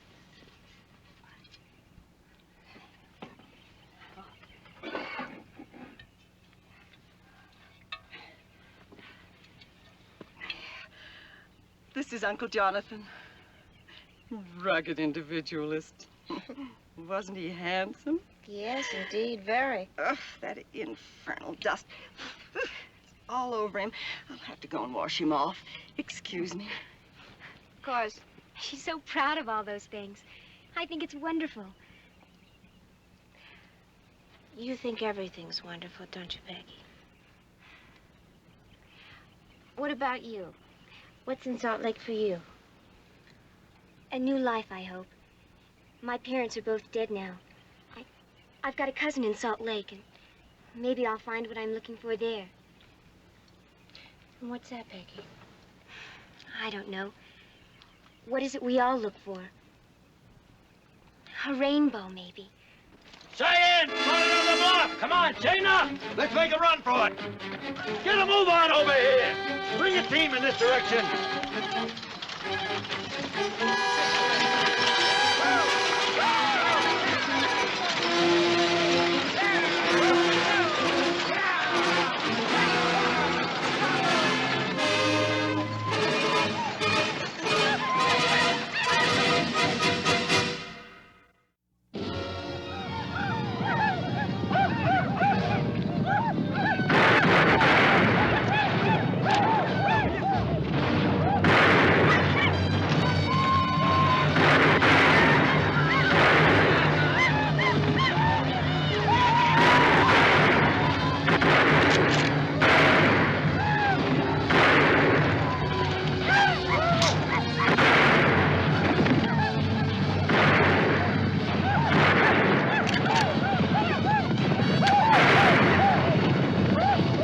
Hold your fire.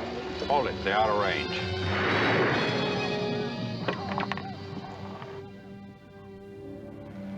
You can come out now, Mr. Otis.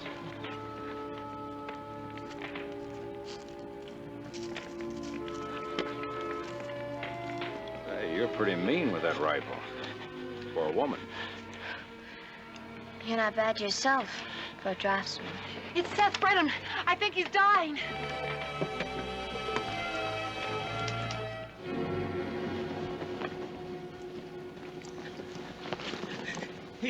He can't die. We never get to Salt Lake without him. Kate. I don't know the rest of them. But you're Kate Turner. You got Ben's blood in you. It's fighting blood. Without me now, they're gonna need someone to...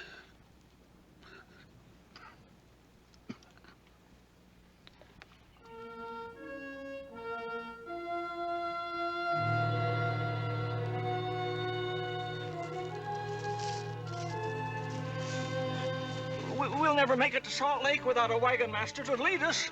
What do you think we're gonna do? Just sit out here in the middle of nowhere? Well, we could turn back. We could follow our own trail. We can't turn back. You heard Seth. We passed the point of no return 2 days ago. We don't have enough provisions to go back to St. Joseph's. I don't know. Maybe Mrs. Hemingway's right. Maybe if we ration the food and kill some game along the way, St. Joe might be our best bet. Yeah. But we've come so far already. We've got Seth's maps and charts. They're clear enough to follow. I'm a gambling man, Miss Turner. I play the odds. Now, we don't know what's up ahead. The odds are with us if we turn back.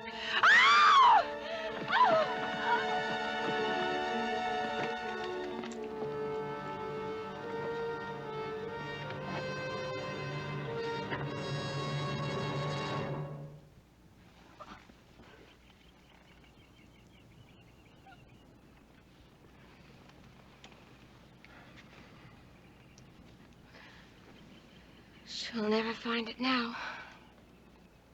Find what? That rainbow. It's even money she already has. 7 people are dead. Wonderful man like Seth Berman. And now this young girl. All because you refuse to defend yourselves. You're gonna get to Salt Lake if I have to whip you sniveling weaklings.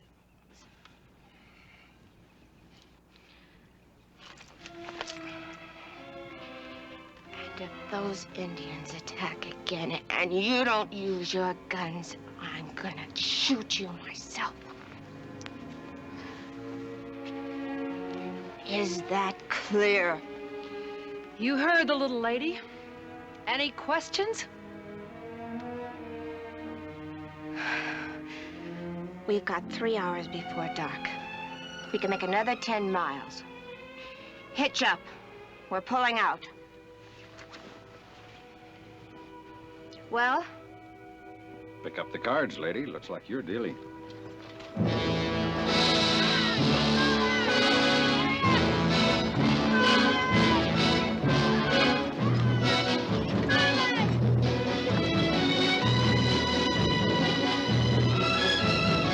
Are you driving that team or is it driving you?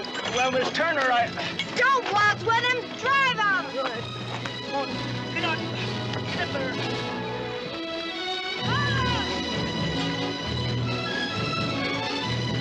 Hurry up there! Get him rolling!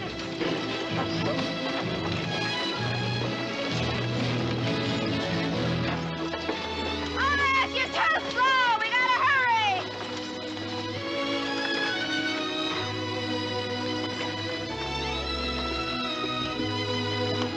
I'm gonna ride ahead and scout. You keep moving. Take over the reins, Mr. Otis. Keep them rolling.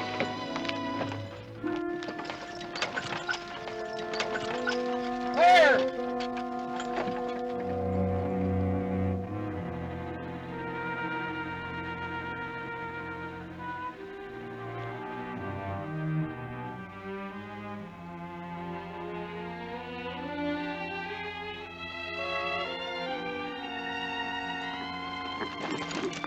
What's wrong?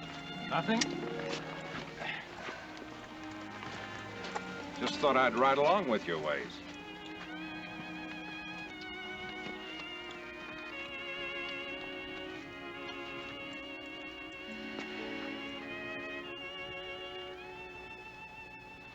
Magnificent view. Yes. My father used to come out here often. He used to tell me about it when I was a little girl. How the view made any problem seem small by comparison. You and your father must have been very close. Yes, we were. Until I grew up. When I came back from Miss Lucy's school, I don't know, we drifted apart. We became almost strangers. What about your mother? Oh, she was a beautiful woman. Fine Boston family, the hub of the social wheel. And I don't see how the two of them ever got together. They were so different. That's simple. They loved each other. Yes, I'm sure of that. But I don't think Father ever got used to living in that big house. I know he missed being out here. I know now why we became strangers, too. He just didn't like the way I lived. He said all my friends were snobs, and... well, I guess his own daughter came to stand for everything he despised. Well, maybe we have something in common after all. You see, I've wasted a great part of my life, too. Oh, I don't know why. I tried to figure it out. I guess it's just the easy way of doing things, that's all. The easy way, proper way, accepted way. You tell me, how about this Hampton Tilwell III? I met him once in Boston last year. Just once? And you're gonna marry him? Comes from a very fine family, one of the most wonderful... It's funny. My father used to look at me just like that sometimes. Tell me, did this, Tilwell, did he ever try to kiss you? Now, look, don't get any...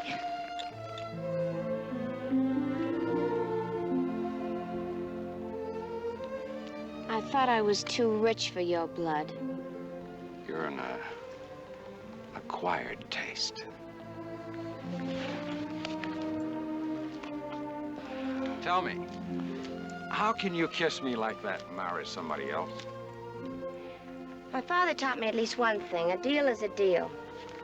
Yeah, but you think he'd want you marrying someone you didn't love? Love? Who are you to talk about?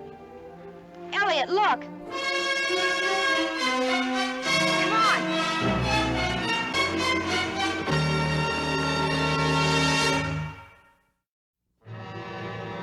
Hey, you! Get out of my handkerchief!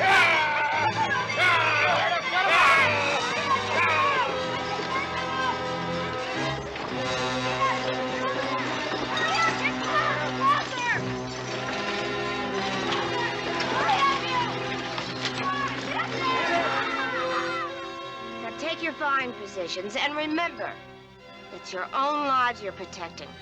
So use those guns till they burn hot in your hands. Oh, company's come. That looks like a full house. Let's go!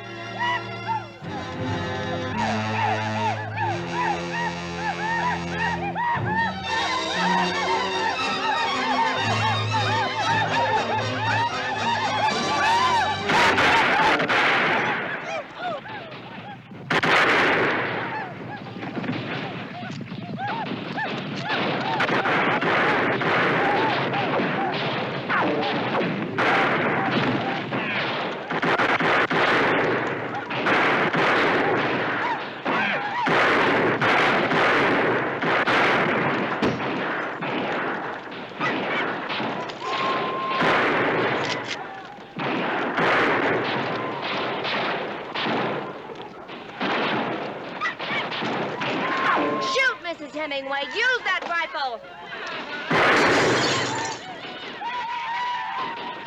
Uncle Jonathan.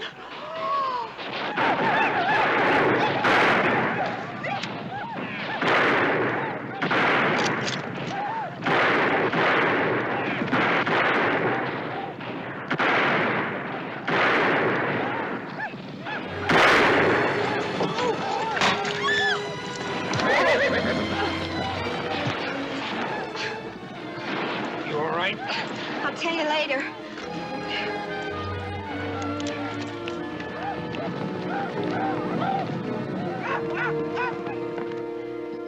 We did it! We did it!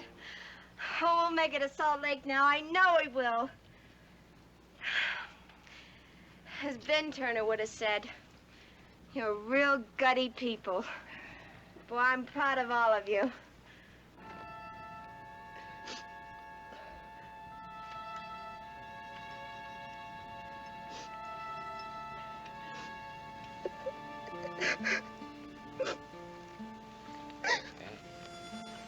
Hey, what's this all about? Oh. It's just that today I felt like the woman my father always wanted me to be. I just wish I could have showed him. He knows it now, Kate.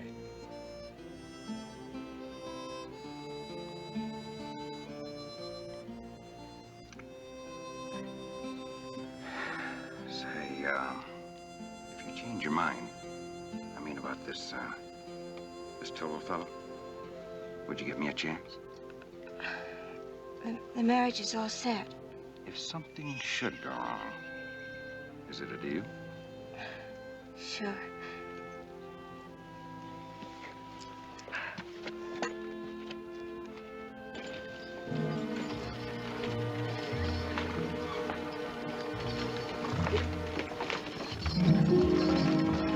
Salt Lake, dead ahead!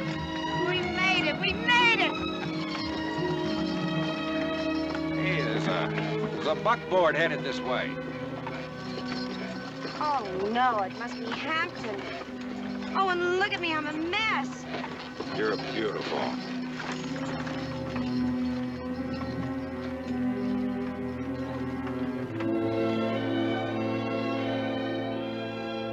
Hampton, how nice of you to come meet me. Miss Turner. Catherine? Well, I know I must look awful. Well, it's those male clothes and... Catherine, your blouse, it's wet. Driving a wagon's tough work. That's sweat. Well, there's been a most unfortunate turn of events. You see, Harriet, mother, I mean, has not been feeling well. She's been having these horrible attacks of lumbago again. And I don't believe it would be a very good idea for me to leave her just now. We're very close, you know. You mean the wedding is off? Well, under the circumstance, I mean, under Mater's condition. You're absolutely right, Hamp, old boy. Hang on, Kate. Elliot, what are you doing? Well, you heard him. The wedding's off, and a deal's a deal. Now, you take good care of Mater, Hampton. Elliot, get up there!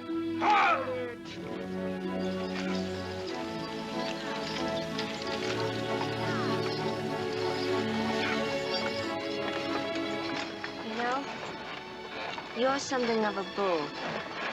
My father always said to take the bull by the horns.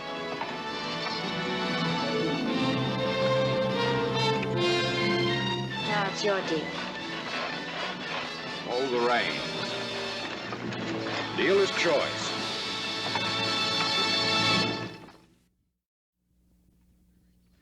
History records Catherine Turner as simply Boston Kate. And though her name might not be as remembered as Calamity Jane and Belle Starr, she's just as important to the building of the American West. For it was women like Kate Turner who shaped the destinies of their men. Somewhere near Virginia City, Nevada, the grave of Boston Kate lies quiet and peaceful now, but not forgotten.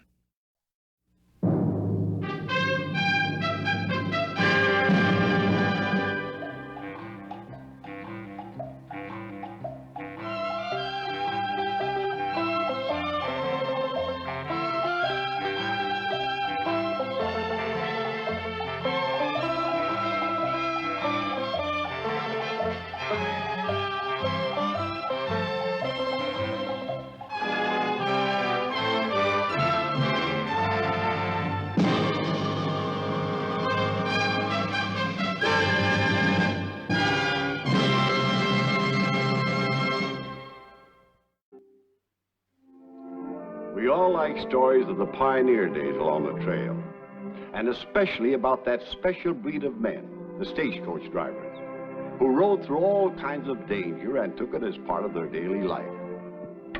Now, this is a story about a one-man treaty with a tribe of Indians and about a stage line that some people said went from nowhere through nothing to nowhere. Yet it was the first overland route to link two oceans. It was officially known as the San Antonio and San Diego Mail, but everybody called it the Jackass Mail.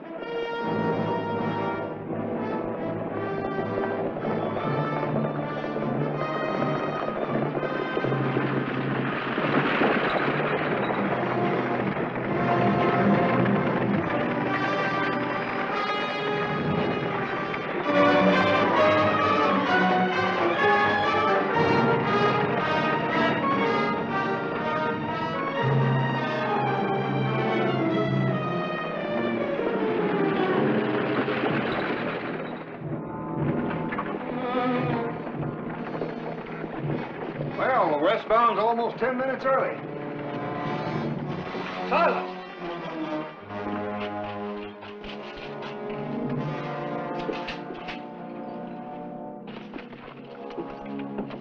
Apache? Yeah. Julio! I didn't know the driver was hurt. Is it bad? He's dead. Dead? We're lucky he was able to last till he got us here. He's been dead ever since that arrow hit him. You mean the horses brought us in by themselves? They get so they know the road as well as the driver. Give us a hand with him. How far back were you when the Indians jumped you? This side of a creek coming out of a canyon. Seneca Creek. Yeah, about 9 miles. How many of them were they? Oh, about a dozen. They popped out of some rocks, hooping and shooting. They chased us a ways and then galloped off. Just like Apaches. Hit and run. Put him down here. Judy will get a blanket and cover him up. Then run tell the sheriff in the coroner. And let Captain Webb know he'll want to ride out with the soldiers. The place is Cienega Creek. There's hot coffee and sides, gents. If you want anything else, town's just a quarter mile down the road. How far away from Fort Yuma? 10 days, barring accidents. Or Indians? Nope. Just accidents. We won't be bothered with Indians from here on in. That's right. This here's Silas St. John, your next driver. Had no trouble on his section since he took over. Well, you ought to put him on that Apache run. Apache's a little out of my line. I'll stick with the Maricopas and the Yumas. Oh, you got kind of a power over them, huh? Just the power of common sense. I don't shoot at them, and they don't shoot at me.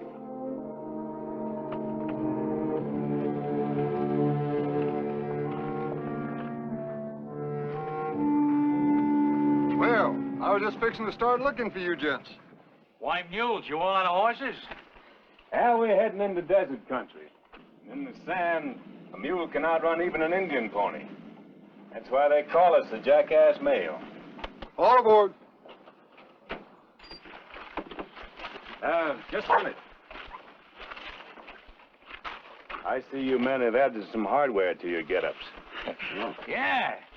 Indians try something this time, we'll be ready for them. Yeah, we'll give them more than they bargained for. I'll have to ask you for them. What? I don't carry a gun myself, and I don't let any of my passengers carry one either. A smart man would play it safe. That's why I'm taking the hardware. Well, I'm sure gonna feel naked without it. And I'm gonna feel a lot better without it. All right, gents. Get aboard.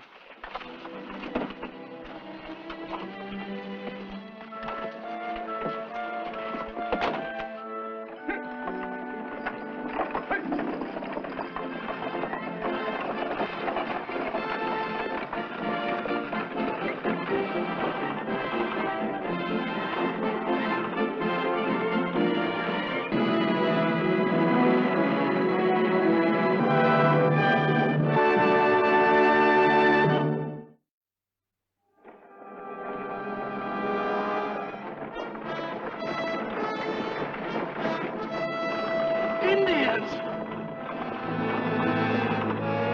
Get down!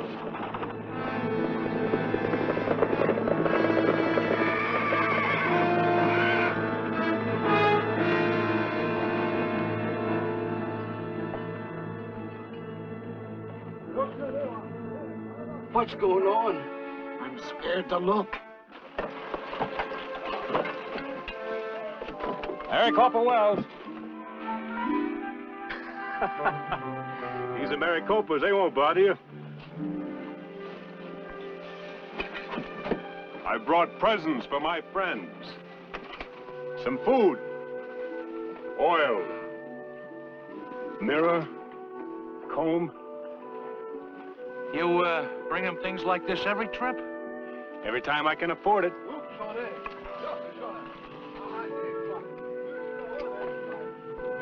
Am I dreaming, or is that real food I smell? It's real.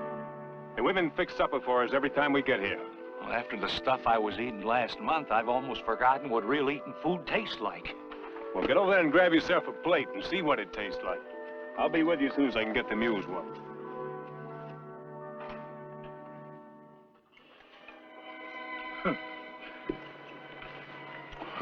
You know, I never thought I'd see the day when I'd sit down among real live Indians and get up without an arrow in me. You ain't up yet.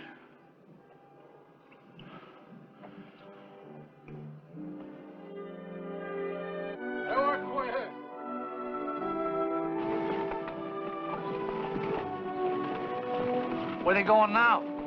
They're going back to their village, just a mile or two over that hill. How'd you ever manage to make a treaty with them? I found out they were people just like us. Treat them like one of your own kind, and they'll do the same. Well, we better get moving.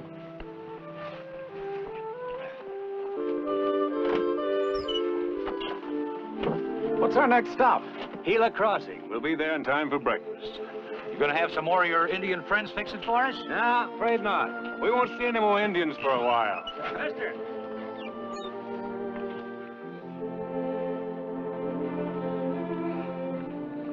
I'm I'm Sam Walton.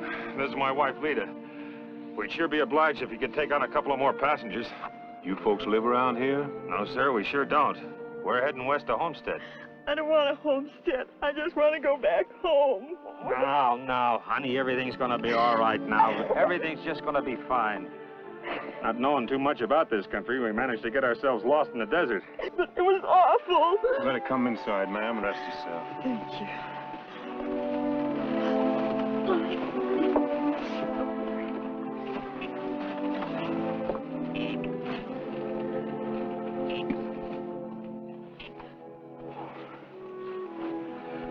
I'll put these in the boot for you. Well, couldn't we keep them inside with us? Everything we've got left is in here, and we'd sure like to have them near us. I understand. Go ahead. Well, thanks. I appreciate it.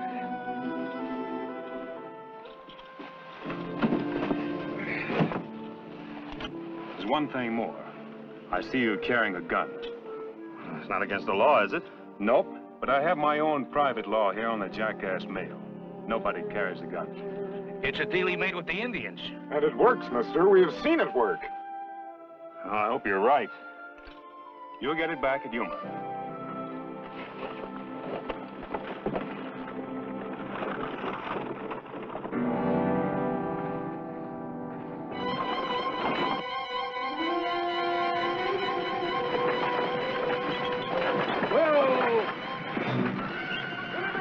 Why do the Maricopas block our road? We're friends. We have no friends among your people. Your chief gave promise of safe passage. He cannot break that promise. White man broke promise first. You come with us. I can't leave my stagecoach here. Tell your chief I'll come back. White man word, not good. You come now.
Trying to do, Silas? Set a new record? You're nearly an hour early. Couldn't help it, Charlie. No? Maricopas were after us. Maricopas? What for? That's what I aim to find out. I'm sorry if I shook you folks up on that ride, especially you, ma'am. You got us here safely. That's what really counts. Yes, that was quick thinking, St. John. And a mighty fine piece of driving, too. Yes, it certainly was. Sure was. Did I hear you say that you were going back to see what was the matter with those Indians? Yep. If I don't get it straightened out, the Jackass Mail is in for trouble. Then I guess we won't be seeing you again. Thank you for picking us up. Oh, I'll probably be back in time to take the stagecoach out this evening. You mean we're going to have to sit here all day while you're out chasing Maricopas? Well, whether I went back or not, Mr. Walt, it wouldn't make any difference.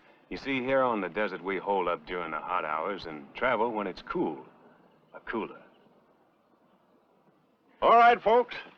All right, please. You first, ma'am. You'll find Jose's Cantina across the road over there. Food's pretty good, if you like chili.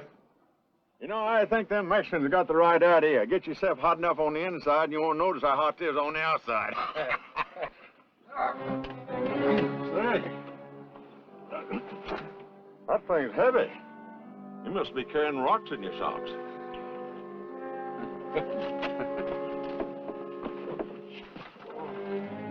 Watch your step there now. That's it. Thank you. If that driver talks to those Indians, he's going to find out. Sure, but it'll be too late to do him any good.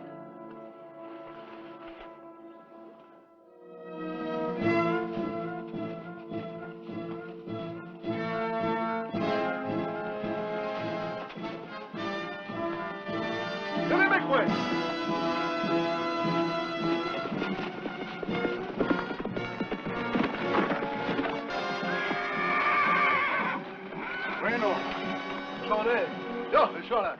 Aha, nicht wahr. Nicht go on, guy. Up to.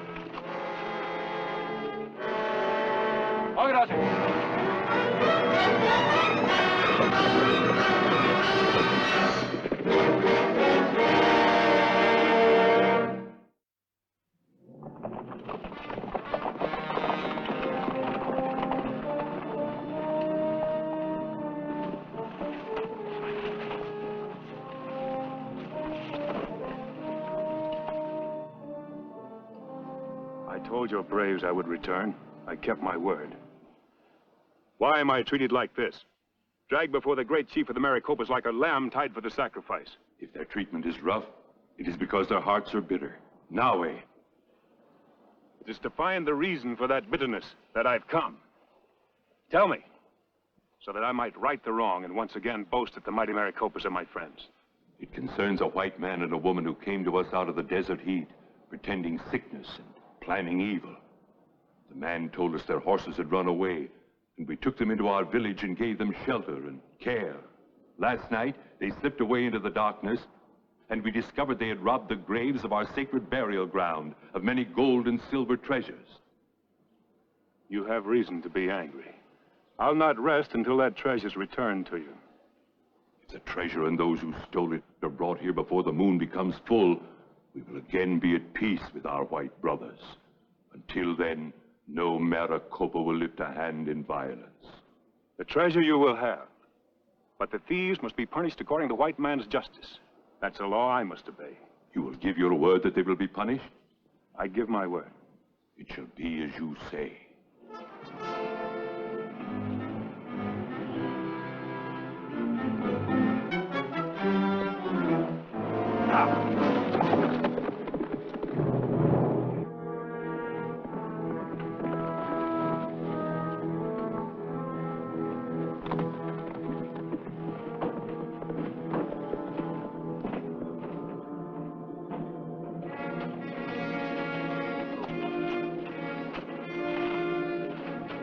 Well, you made it quicker than I figured. Quicker than I figured, too. Well, did you find out what's got them Maricopas the wrong way?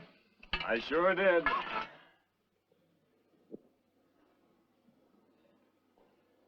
I sure needed that. Little matter somebody robbing that burial grounds. Little matter? Now, Silas, you know that ain't no little matter. Do they know who done it? The Waltons. The Waltons? Oh, that's what made them carpet bags so heavy. How long ago did they leave town? How'd you know they left? They sure wouldn't sit around waiting for me to get back. No, I reckon they wouldn't. They bought a horse and buggy and pulled out about 2 hours ago. That is important to get to Yuma. That's no lie. And he took his gun with him, too. Got it out of your satchel in the stage. Come on, give me a hand hitching up the mules. It ain't time to go yet. It is for me.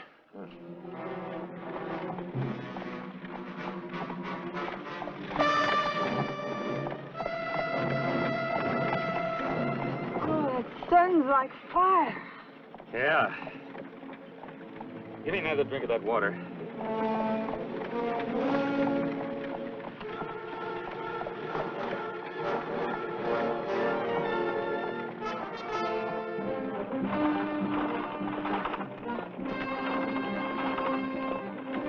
Easy, Molly. Easy, sweetheart.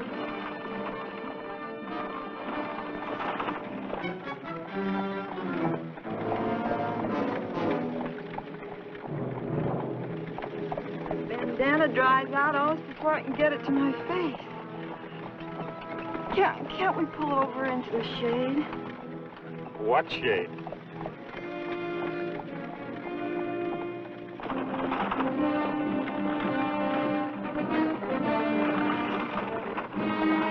Steady. Steady. Not too fast. Put this for me again, will you? The canteen's empty. There's another one in the back.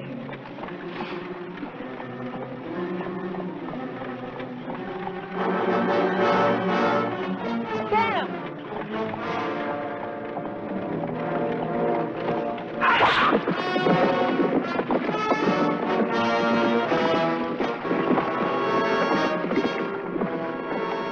Falling behind. Mules haven't got a chance to get your horse. Come on, Eddie. Come on. Easy. Easy, Molly. Easy, sweetheart.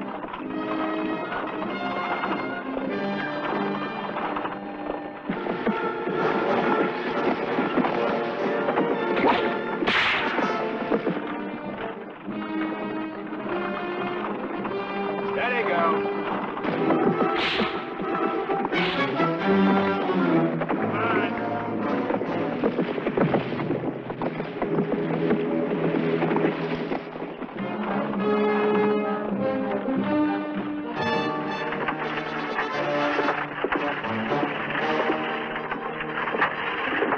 Where is he now? Get him! He's getting closer.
Climb down from that seat.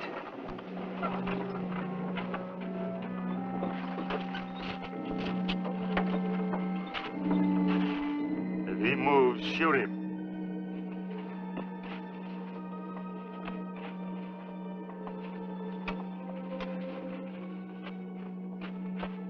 Get over there.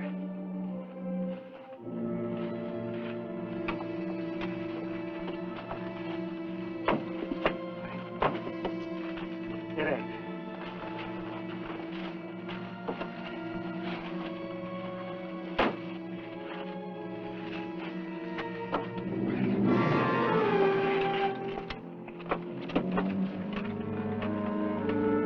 Get up there. Come on!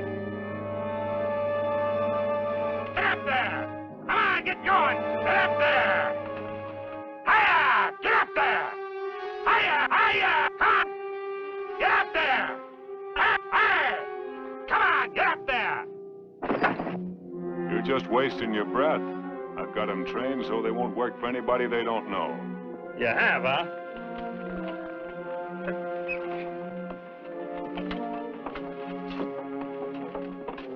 Well, you get up and drive it.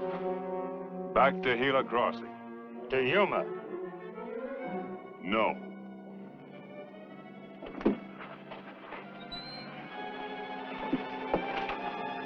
Get up there. I'll give you till I count 5. 1, Even with that gun in your hand, you're in no position to give orders. 2, Your only chance of staying alive is to get out of this place, and your only chance of getting out of this place is to have me alive. 3, 4.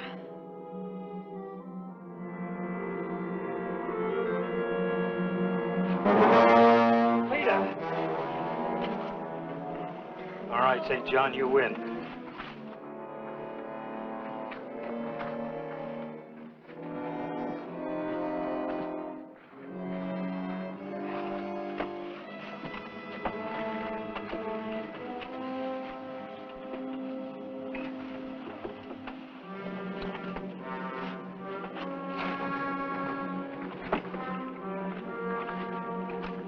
Yeah.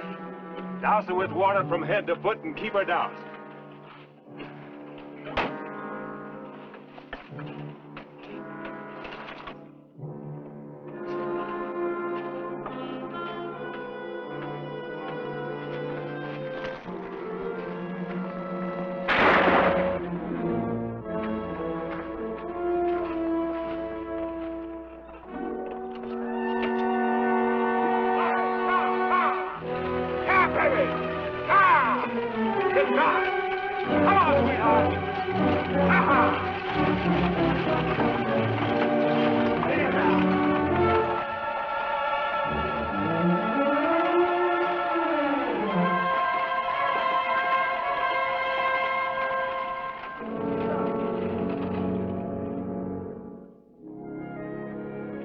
right, gentlemen.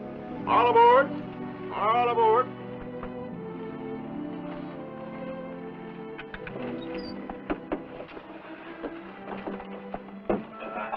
Well, I see you got back all right, say, John. Did you find out what was the matter with them Indians? Yep, got everything straightened out all right. All right, Silas. Let her roll. Hey, wait a minute. What about Mr. and Mrs. Walton? Oh, well, they changed their plans. Decided to go back to Tucson for a spell. Yeah, quite a spell. John! Get aboard!